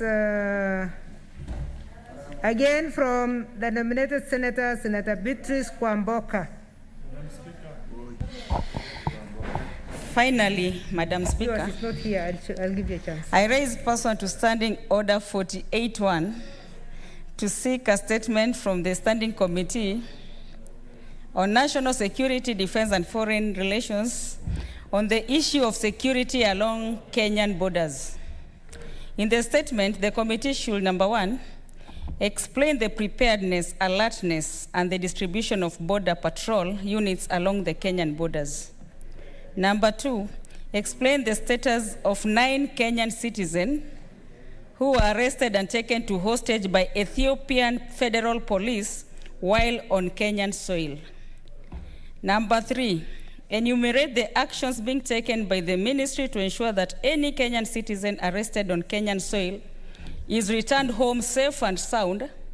And number 4, elucidate the actions being taken by the relevant authorities to ensure that any intruder in the future will be met by full force of the law. Thank you, Madam Speaker. Thank you, Senator. Senators, I want to go back to statement number 1 from the Senator of Trans Nzoia. There was a blanket permission for Senator Petronila, we have seen, for today to take care of that. Senator Petronila. Thank you. Thank you, Madam Speaker. Again, I rise to make this statement on behalf of Senator Dr. Mbito, who is not available today. The statement is regarding the non-settlement of claims by Trident Insurance Company Limited. Madam Speaker, I rise pursuant to Standing Order 48.1 to seek a statement from the Standing Committee on Tourism, Trade and Industrialization over the failure by Trident Insurance Company Limited to settle claims. In the statement, the committee should, 1, elucidate the reasons why Trident Insurance Company Limited issues post-dated checks that go as far as April 2021 for settlement of approved claims.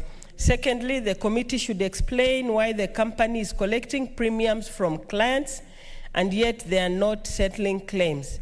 Thirdly, the committee should clarify whether the company is financially solvent to operate as an insurer and state what measures are in place to ensure that clients get the payment of their claims accordingly. And finally, Madam Speaker, the committee should state the measures that the Insurance Regulatory Authority, IRA, will put in place to address the problems facing such insurers and protect Kenyans from loss. Thank you, Madam Speaker. Thank you, Senator. The whip is insisting that you have tightened his professional line. Can we give you 2 minutes to say something? Yes, thank you. Madam Speaker, the reason why I have sought permission to speak on that issue, and I know Senior Counsel Mogeni will also comment on it, is because most lawyers, they usually do what we call running down matters. And we are aware there are several companies, insurance companies, that underwrite third-party motor vehicle insurance companies, which are now collapsing. As a result of that, various clients who have taken out policies with them, they can't obtain redress, but also lawyers who represent those parties in court, they are also suffering. Madam Speaker, I think this is an issue that I would have see a proposed. point of order, although you seem to have been a point of information.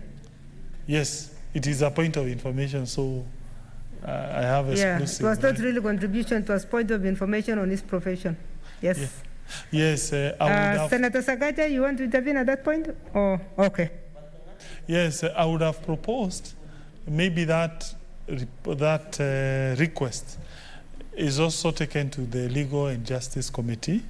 The reason being, it raises fundamental issues of law, and I would have really loved to hear what other lawyers and who sit on that committee, what is their view, because that problem not only impacts on that company. I also know several other companies which are facing distress and the impact it is going to have on the legal profession. Thank you. Thank you. I think she's well informed, and you can always invite the member to join you. You have more information? More information from Senator Omogeni? Point of order or point of information? Point of order, Senator Sakaja. Madam Speaker, I want to thank the whip for that intervention. Would it be in order, Madam Speaker, if I request the committee charged with this to inform the House when they're dealing with it? Because, Madam Speaker, this is a matter that is affecting very many different sectors, not just the legal profession. I have many of my operators of transport in Nairobi, matatus and buses, who have reached out to me on this issue of insurance. Whether it is Forward Circle, MOA, Double M, I've been talking to them, and they're really, really hurting. So, Madam Speaker, I would request that when this committee is dealing with it, they can also invite me. I think I have the largest number of matatus of all the counties. But, Madam Speaker, that sector has actually reached out, and instead of me bringing another statement, that I'll be able to ride on that deliberation, Madam Speaker. That is my request. Thank you, thank you. In fact, committees have been very, very generous in inviting people, but since she was reading on behalf of Senator Mbito, can you please take note of the members who would be interested to help you, give you more information? Senator Omogeni, do you have more information?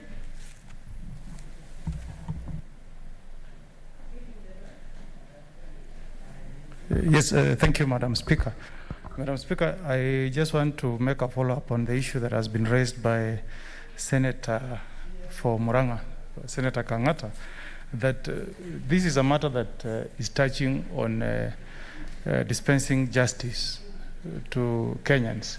Because, Madam Speaker, the insurance company is electing to settle claims arising from court orders through installments, and in some cases issuing checks post-dated to April next year.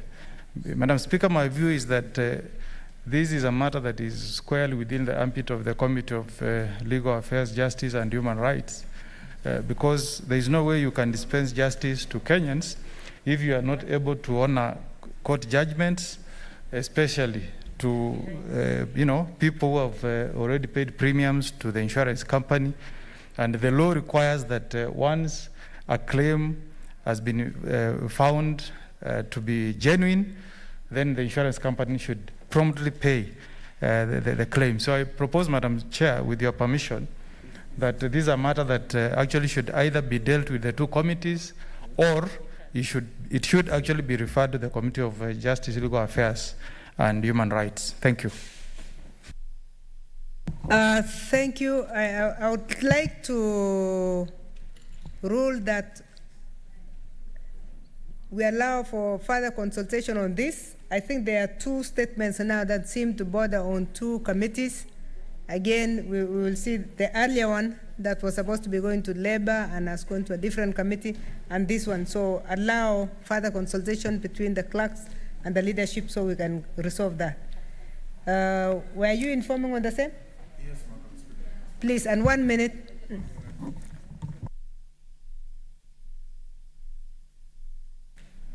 you, Madam Speaker. Madam Speaker, as a follow-up to the same statement, we have the Insurance Regulatory Authority. And Madam Speaker, when an issue like this happens, and just like the Senator from Nairobi has said, I have also been visited by several operators of public transport who are being foreclosed, who are being arrested for non-payment of accident claims when they are insured. Madam Speaker, I would wish to request you that in the interim, as the committee prepares for any further hearings on the matter, to urgently summon the management of Trident and the IRA, Insurance Regulatory Authority, to appear before them as urgently as even Friday this week, to tell the country what urgent remedial measures are being done to protect innocent Kenyans who have painstakingly paid premiums to an insurance company that is not honoring its obligations. It started like this, Madam Speaker, if you remember, with an insurance called Access Thank you, Kenya. Senator. Your information is valid and is well received. Access Kenya. We are in the same boat now. Thank you. Honorable Senators, I know the statement from Falada is supposed to be coming in, but I've seen a number of approvals that came after. Senator Fatuma Dulo, where is your approval?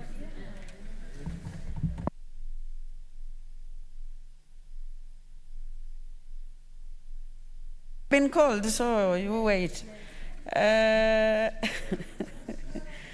Madam Speaker, I rise pursuant to Standing Order number 48-1 to seek a statement from the Standing Committee on National Security, Defense and Foreign Relations regarding alleged ongoing armed clashes at Kuri, Gafarsa involving communities from Isiolo and Garissa counties and the ongoing security operation in Garemara, Isiolo County. In the statement, the committee should investigate the cause of the recent spate of armed clashes at Kuri in Isiolo County and the use of excessive force in the ongoing operation in Garemara, which was launched following the death of one security officer and injury to 10 others. Number 2, ascertain the number of those killed or injured in the ongoing clashes in Kuri. Number 3, state efforts made to bring operations of the clashes in Kuri to book. Number 4, outline the measures the national government is taking to end the violations of human rights in Garemara, and as well as the conflict between communities along border between Isiolo and Garissa counties, which has continued for several years, to an end. And finally, make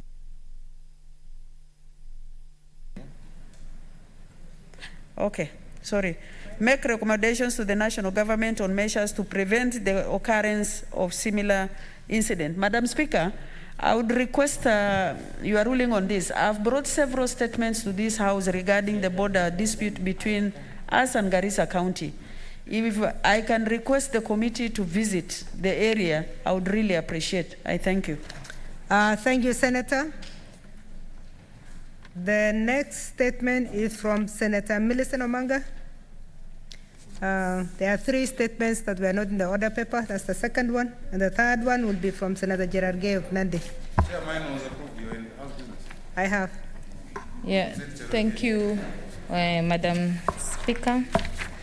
I rise pursuant to Standing Order 48-1 to seek a statement from the Standing Committee of Health on the availability of ICU facilities countrywide to handle patients with severe COVID-19 symptoms and other critical illnesses. In the statement, the committee should report on the national and county government's plan to set up adequate and equipped ICU facilities with oxygen and ventilator support for COVID-19 patients, outline all measures the national and county governments have undertaken to support health workers, including recruitment of more health workers and provision of professional protective equipment, the PPEs. And lastly, but not least, state the policy intervention by national and county governments to increase accessibility and affordability of ICU facilities at the national, county, and sub-county levels. Thank you, Madam Speaker. Thank you, Senator Omanga. The next one in that category is from Senator Gerard K. Sampson. Thank you, Madam Speaker. Request for statement on non-remittance of the statutory deductions from the staff of the county government of Nandi County to the National Hospital Insurance Funds, NHIF. Madam Speaker, pursuant to Standing Order 48.1, I rise to seek statement from the Standing Committee on Health on non-remittance of statutory deductions from the staff of the county government of Nandi County to the National Hospital Insurance Fund, NHIF, by the county government of Nandi County. In the statement, the committee should, 1, report on the status of the NHIF deductions from the staff of the county government of Nandi and subsequent remittance to the NHIF. Number 2, state why the county government of Nandi County failed to remit the NHIF deductions despite deducting the same from the staff, and what action has been taken against the staff responsible for this failure. Number 3, provide information on the NHIF coverage for COVID-19 patients in line with the presidential directive to NHIF to cover COVID-19 patients. And finally, 4, explain what measures, if any, the Ministry of Health has undertaken to mitigate against such incidences where county governments do not remit the statutory deductions so as to avert health crisis, especially during period of the COVID-19 pandemic. I thank you, Madam Speaker. Thank you, Senator. The next one is from Senator Falhada Iman.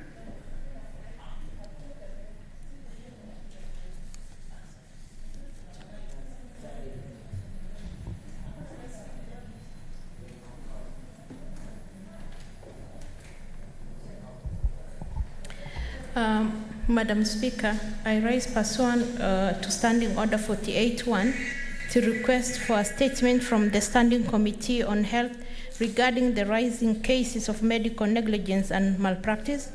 In the statement, the committee should explain the circumstance that led medics at Kapkatet Sub-County Hospital to declare Mr. Peter Kigen, a resident of Bureti constituency, dead, and thereafter transferring his body to the hospital's mortuary for preservation, only for the patient to be found still alive during embalming. State actions, if any, taken against medical staff at the Kapkatet Sub-County Hospital who failed to properly ascertain the patient's vital signs before and erroneously declare him dead. Spell out measures put in place by the Ministry of Health and medical profession bodies to stem out medical negligence and malpractice and ensure culprits are brought to book. State the functionality of mechanism, if any, set in place for reporting of cases of medical negligence to the Ministry of Health and medical profession bodies by hospitals and the public in order to ensure such cases are not underreported. Advise whether there is need to review penalties associated with the medical negligence and malpractice in the view of making them tougher as deterrence against the increase of such cases. Thank you, Madam Speaker. Thank you, Senator Valhada. Senator Sakaja Johnson, as I had said, I'll allow a few interventions, just a few. On this one. Thank you, thank you, Madam Speaker. Pursuant to Standing Order 48.1, I rise to seek a statement. Sorry. It was interventions on Falhada's statement before we go for yours. I thought you were asking for that because you had wanted to discuss the strike. I thought you were the first one who wanted that. Oh, no, on that one, then I can make that intervention. I had raised that earlier in House Business, Madam Speaker. Madam Speaker, I realize that we no longer have a COVID committee, and the cases are spiked as we speak.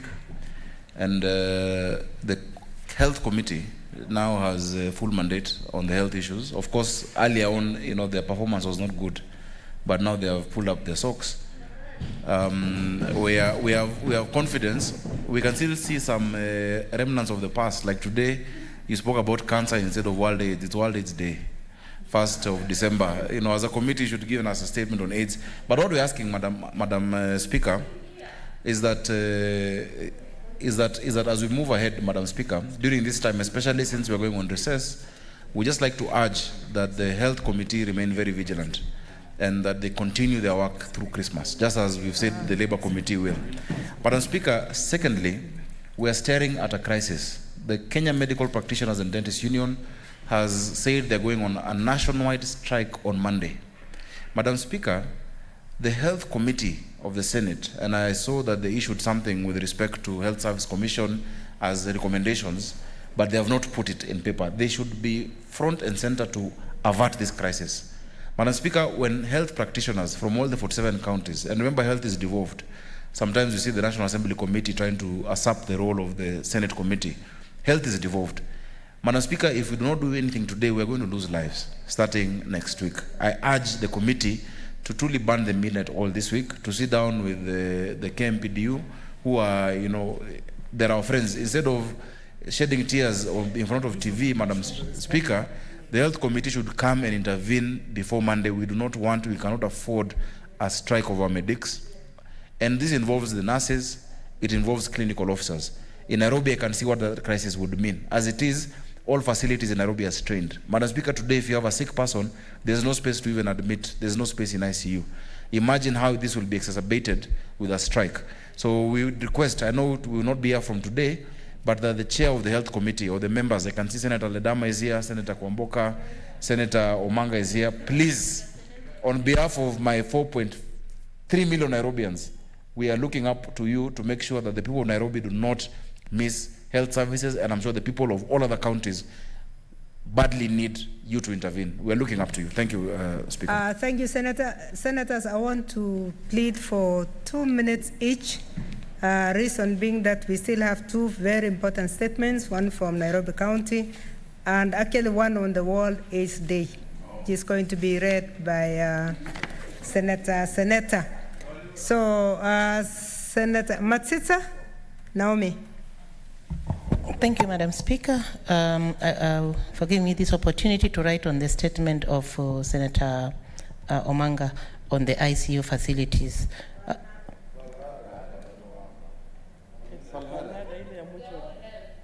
They are all health. They are not keen. They are just keen in talking, Madam Speaker, but they are not keen on what I'm talking about. So they need to listen even to me. We have statement. I am supporting the statement on Senator Omanga.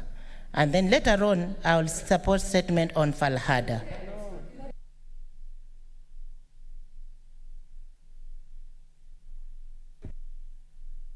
Senator Shionga, I don't want your 2 minutes to be wasted. If you want to use 1 minute on Omanga, another 1 minute on Falhada, I will allow it because they are related. Thank you, Madam Speaker. They are related. They are related, Madam Speaker. Thank you, Madam Speaker. Madam Speaker, I would like to start by Omanga's statement that the ICU's facilities in our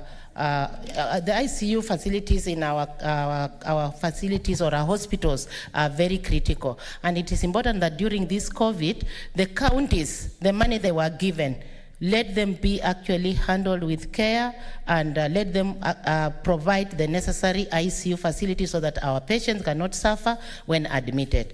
On Falhada's issue, Madam Speaker, I would like to say that our medical practitioners or our medical personnel, they have become very ignorant when it comes to deciding who is dead or who is a dead person and who is still alive. You can imagine waking up and getting yourself in a mock that you are dead, and the next time you are breathing. It's very unfortunate that this man from Kaptekatet was taken to the morgue while he was still alive. It's important that this statement, whoever that is going, or whoever committee that is going to be committed to find even, to find how best the punishment can be given to this medical personnel who took this person to the morgue, and yet the person was still alive. I can refer to the person because he's still alive and is not a dead body. Thank you, Madam Speaker. Thank you, Senator. Senator Wako Namujilo. 2 minutes.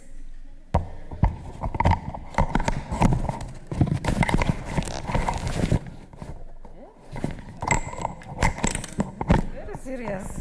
You are giving the wrong Naomi the mic. Sorry, Madam Speaker. I was struggling with my speaker. I want to thank you for this opportunity that you've given me, as I also congratulate Senator Falhada for coming up with this very important statement. Madam Speaker, it is very unfortunate that this can happen and happen at a time like this, when already as a country we are losing people through COVID. Now, even those who have lost before they lose their lives, they are being drawn. Madam Speaker, it is very unfortunate, and if our government can take action, then this can really comfort even the person who is affected by this, and even the families. This exposes a very negative side of our health, Ministry of Health, and how the staff treat our people at the hospitals. Madam Speaker, in many hospitals in many counties, people have suffered, and especially now when COVID is taking away many of our people, nurses can even decide to just neglect people. The doctors do the same. So I think even as we cry as a country, we know that our frontline workers are already suffering in many ways, but it will be good if they treat other human beings like human beings and give them the attention that they deserve. Madam Speaker, maybe they are so stressed, and it is my prayer that even the ministry can give them what is due to them, their allowances, so that they can, they are overworking, they are so stressed because of COVID, and maybe what has happened is out of the stress that they are going through. So it is good for us to look at both. 2 minutes over. Senator Olekina Ledama. Thank you, Madam Speaker. Madam Speaker, I just want to assure the public that the Health Committee is quite active, and we are going to reach out to KPMD for the imminent strike and try to really reason out. But as we do, Madam Speaker, this morning we were in KEMSA very early in the morning, and we were able to witness the amount of PPEs which are still being held at KEMSAs, and we made a statement, and we suggested, in fact, we gave a directive that the people who supplied those commodities to KEMSA should be paid. The president, actually the current Minister of Health, had given a directive to KEMSA. We asked the minister to put it in writing so that these items can be now distributed to the hospital. What is the point, Madam Speaker, of leaving billions of shillings worth of PPEs at KEMSA, yet people are dying? This is why you'll find people who will be in critical condition, and instead of being taken care of, they are taken to the morgue. So, Madam Speaker, we are quite active on this matter, and I want to assure my good friend, Senator Sakaja, that we will not rest until we see that we have been able to meet with these officials of the KMPDU so that we can be able to negotiate. It is about, right now, things are not normal. So we cannot expect to be able to get money to resolve their problems. So, Madam Speaker, I just want to assure Kenyans that we are doing everything possible, and as early as this Friday, we'll be able to call a meeting with these officials so that we can be able to have some concession. Otherwise, Madam Speaker, I thank you. Thank you, Senator Mwinyi Haji Mohamed Faki. KBC Speaker, kwa kunipa fursa hii kuchangia taarifa iliyoletwa bungeni na Senator Falhada. Mheshimiwa Speaker, ni jambo la kusikitisha kwamba kwa sasa, wakati tuna vifaa vyote vya kuweza kutambua uhai na kifo, muhusika alipelekwa mochari kabla ya siku zake kufika. Mheshimiwa Spika, tukiangalia kutoka janga la corona liweze kuanza, kuna wengi ambao wamepata visa kama hivi, na hii imesababishwa na ugonjwa wenyewe wa corona ambao umeathiri hata madaktari, na vile vile madaktari wengi ambao wanatibu watu sasa katika hospitali na zahanati ni wale vijana ambao wako na umri baina ya miaka 30 na miaka 45. Kwa hivyo hawana tajiriba ya kutosha, Mheshimiwa Spika, kuweza kutibu na kuangalia wagonjwa kama hao. Mheshimiwa Spika, nikizungumzia Mombasa, niwahi kuzuru hospitali kuu ya Coast General mara 3 kwa muda wa wiki 2, Mheshimiwa Spika, ili kusaidiana na watu waliofiwa kuweza kuchukua miili yao, Mheshimiwa Spika. Na ni jambo la kusikitisha, Mheshimiwa Spika, kwamba unapopelekwa katika wodi ya isolation, wodi ya corona, basi ndio mwisho wa mawasiliano yako wewe na jamii yako, na huenda ukapoteza maisha bila ya kuwa karibu na jamii yako kuweza kukuombea dua ama kukuombea Mungu ili safari yako unakokwenda iwe ya salama. Kwa Mheshimiwa Spika, tunaona kwamba madaktari mbali na kuwa wanafanya kazi katika hali ngumu, hawalipwi mishahara yao kwa wakati, hawalipwi marupurupu yao kwa wakati, na hivyo inawatoa morali ya kuweza kufanya kazi, Mheshimiwa Spika, hususan wakati ambapo tuna janga la corona. Mheshimiwa Spika, wale madaktari ambao wanatibu wagonjwa hususan wale wa corona wanahitajia pia mambo ya counseling, ushauri na saha, ili waelezwe kwamba haya matatizo yako na binadamu.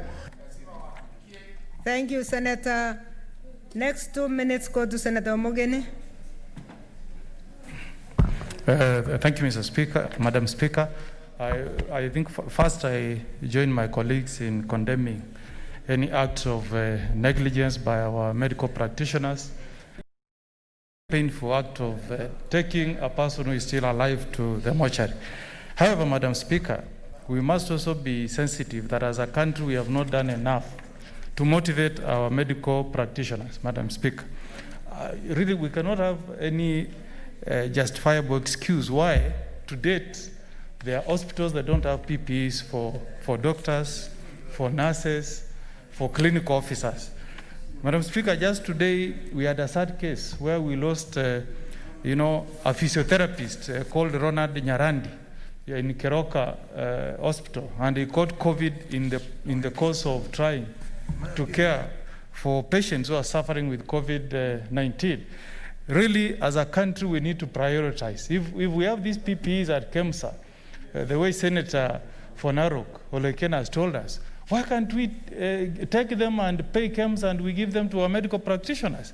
Because we are scaring them. They don't want to be near people suffering with COVID because they are fearing that they may contract the disease. Madam Speaker, the government should move urgently and ensure that all these PPEs lying idle at KEMSA should be taken by the government and then supplied to all our health facilities across the country.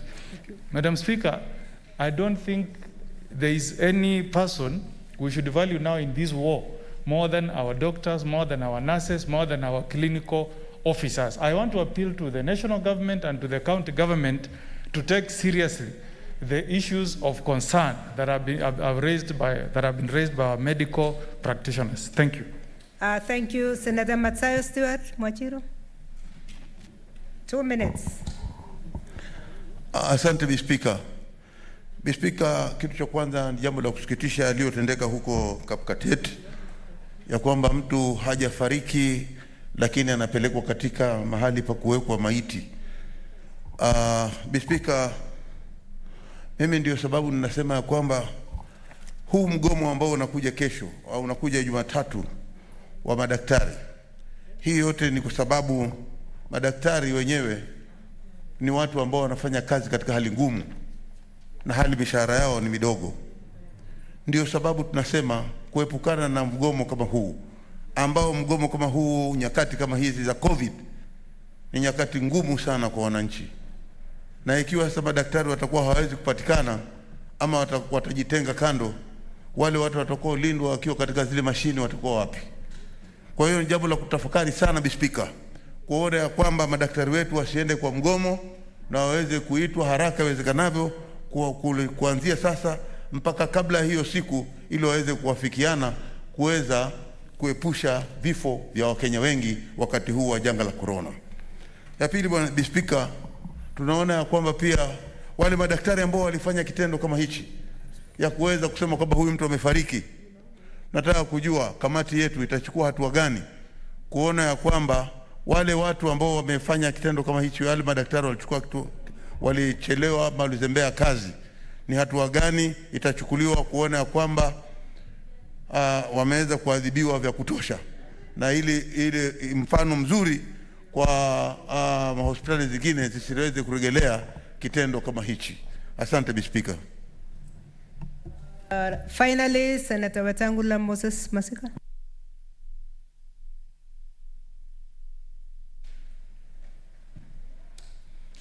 Thank you, Madam Speaker. I also support Senator Falhada's statement. It is really distressful to hear or get to know that a person who is alive is freighted to a mortuary with an inscription that is dead. But perhaps because the hospital does not have equipment to tell between life and death, this is part of the problem of the medical profession in this country. Madam Speaker, KMPDU, as a body that registers, regulates, and disciplines medical personnel, have they done anything about the person who did this? The Committee of Health should tell us when they bring the report. But more importantly, Madam Speaker, is that health is devolved. Our governors are very loud when they're complaining about money, but very silent when issues such as this arise. Hospitals all over the country are in a pathetic state. They go out there telling the public how many ICU beds they have. When you go there, there is none, Madam Speaker. So the Committee of Health in this country is definitely urged to do much more than they are doing. We want to see the Committee of Health even touring some of those outpost hospitals to see exactly what's going on there, to see whether the personnel are there working, motivated or not. On the intended strike, Madam Speaker, I want to urge the national government that as they grapple with policy, in fact, they are doing much more than policy, they are even doing work that is devolved. They should come together urgently with the Committee of Health in this House, with the Council of Governors arm that deals with the health issues, and KMPDU, and strike some compromise. Doctors work so hard under very difficult conditions that the least appreciated public workers, and we need to appreciate them and motivate them so that they can protect. Thank you, Senator. I think we have got your point. I'm going to rule on how we deal with this because I think members are pointing more than the Falahada statement has come up. We heard the last statement. I didn't realize that the senator from Muranga doesn't have a card. I have your statement. Be patient, Senator. We have not finished the statement of Falahada. Don't skip. Yeah, thank you. No, I'm not. Thank you. I think Senator Naomi Chionga is right. Let's be patient with one another and listen. Yes. Thank you, Madam Speaker. Madam 2 minutes. Speaker, yes, my attention has been drawn by the discussion concerning the expected strike on Monday by various medical officers, including doctors and nurses. Yes, I wish to inform this House and also the Republic that the government is doing everything to forestall that strike, but most importantly, also to urge our doctors, our nurses, to take into account the work they do involves matters of life and death. And therefore, even if it is true, they need better protection, they need better pay, they must also take into account the current fiscal situation that is in the Republic. And it is true, under the Constitution, there is a point of order from the Senator Bungoma. Madam Speaker, is the senator from Murang'a speaking on behalf of the government, on behalf of the committee, or on his own behalf of the senator of Murang'a? Because it's not in order for a senator to stand up and purport to make a statement on behalf of government without telling us the source of his authority to so speak.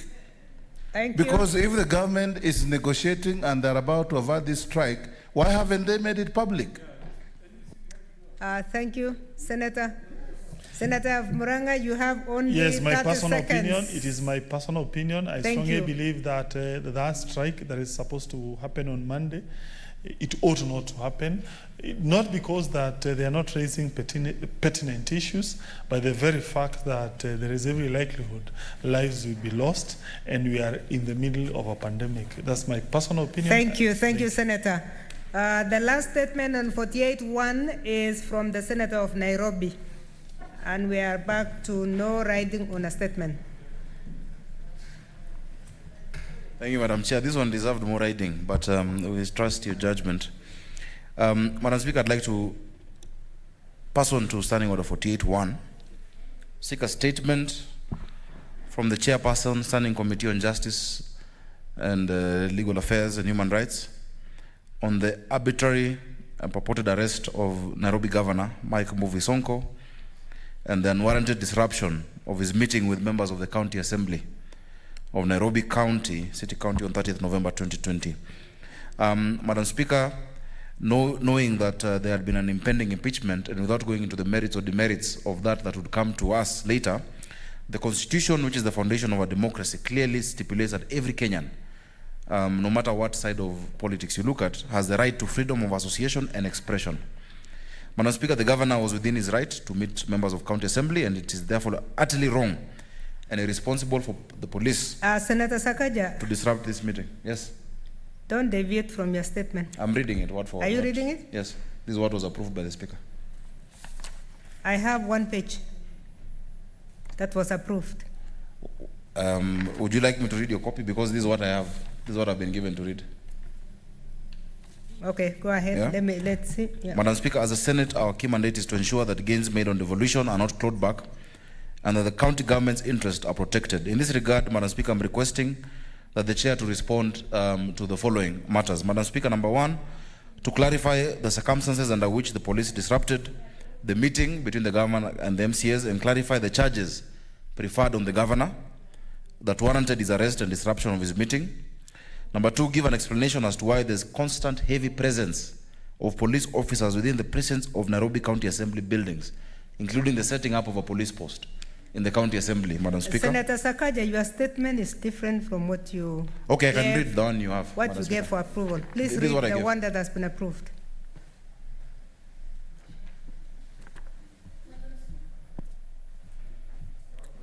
Madam Speaker, this is manifestly different, but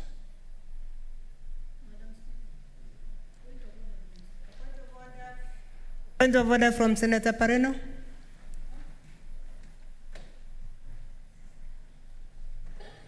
Madam Speaker, maybe we need to just reconfirm, because I'm aware that I have severally made statements in this House, and sometimes you give out some raw draft for drafting, which is what is approved, and later on then they reapprove the longer version of what you want. So I think it would not be really detrimental to this House if the Senator would read what he thought was approved. Senator, I want him to peruse so that he confirms that that is his statement as requested.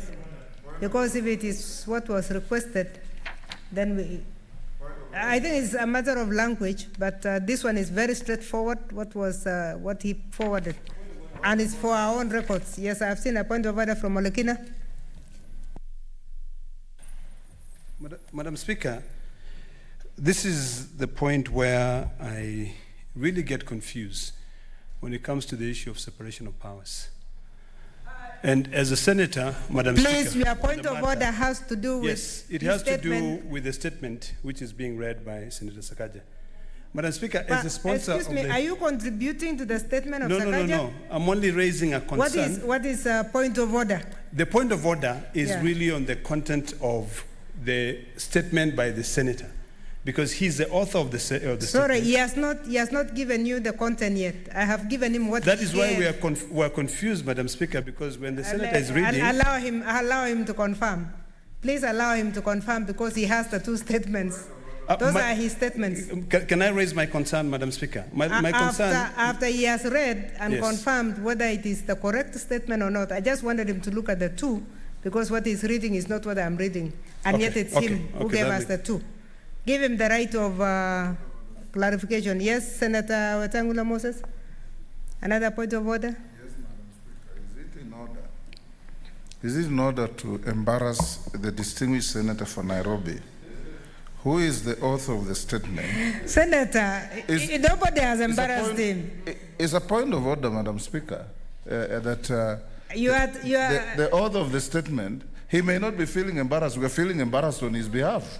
Senator Wetangula, that he you are has- normally the custodian of our standing orders. You are the one who ensures that we do things the correct way. Yes. All we wanted the senator of Nairobi to do is to look at the two statements because what we have, what he submitted, is slightly different from what he's reading. And I wanted him to read the right one. As he goes to read the right one, Madam Speaker, going to the future, it is important that when a member has filed a statement, the clerks must help the Speaker and the House by ensuring that the statement the author of the statement has and the one in the possession of the Speaker are the same. Because nobody has got the right Thank you, Senator. to edit our statements. But we are doing it the reverse today. Yes. Normally you go the other way. That it is the member who should ensure that what he has forwarded is and has been signed is what they're reading. Actually, there was nothing wrong. It's just that I wanted him to be sure that he's reading what he submitted. Yeah, Madam Speaker, the one difference I note, because anyway, as Senator Wetangula said, I'm the asker, is Madam Speaker, I want this to be responded to by the Committee on Justice. Because when you look at the standing, for two reasons, when you look at the standing orders, we're dealing with the matter of constitutional issues, the organization and administration of the law and justice, and human rights. Our National Security Committee deals with the security and foreign relations, disaster reduction, and that's not what I'm looking at. So that is the difference. And Madam Speaker, we have a bad history with the Committee on Security when we dealt with a similar issue of senators being arrested. And it's the same thing, we're asking about political interference of police. So, Chair, I'm very clear that I would like Senator Omogeni's committee to respond to that. In terms of the questions, number one, as I just read what has been given to me, and normally what happens when we submit a statement, it's the secretary that comes back to us and says, this is the approved version. I didn't get a different version. That's why I was reading what I had. But I stand guided.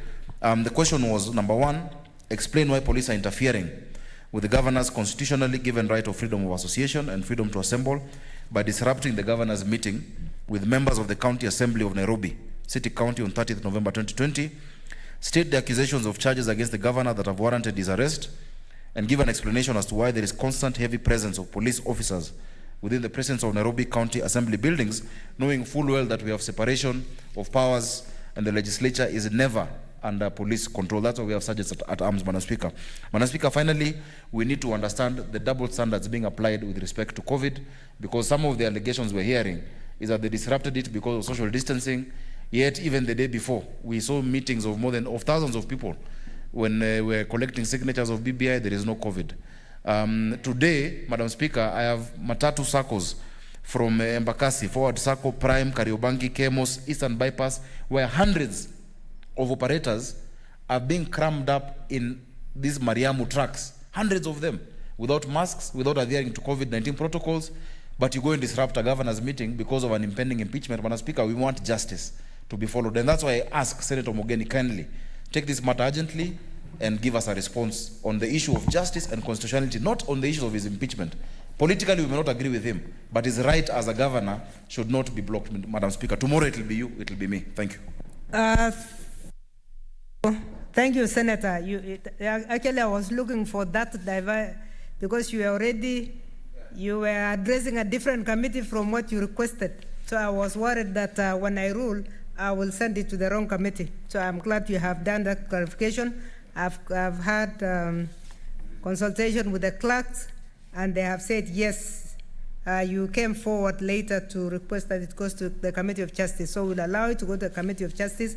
Honorable Senators, all those statements that have been read under 48.1 therefore stand committed to the relevant committees, including the statement from Senator Sakaja going to the Committee of Justice and Legal. As for the statement from Senator Falhada, Senate Committee on Health, please take note of the concerns of the committee, because they are more than the statement from Senator Falhada. They have brought in the issue of the strike, and I would like to rule that you consolidate all of them. As you inquire about how somebody who was alive was landed in a mortuary, please consider the concerns of the Senate that we might lose more lives from Monday, and urgently address the issue of the strike as a committee. Health is devolved, and you must move with speed. The last statement is from Senator. Yes. For the vote on. Thank you, Madam Speaker. I'm glad that Senator Sakaja is still here. Months ago, I requested a statement on 2 issues given to his committee on the frustrations pensioners go through in the pensions department, and the second statement was on the emergency fund within trade unions. I've not received a response, Madam Speaker. I have Senator Sakaja, you want to respond? Yeah. Yes, 1 minute.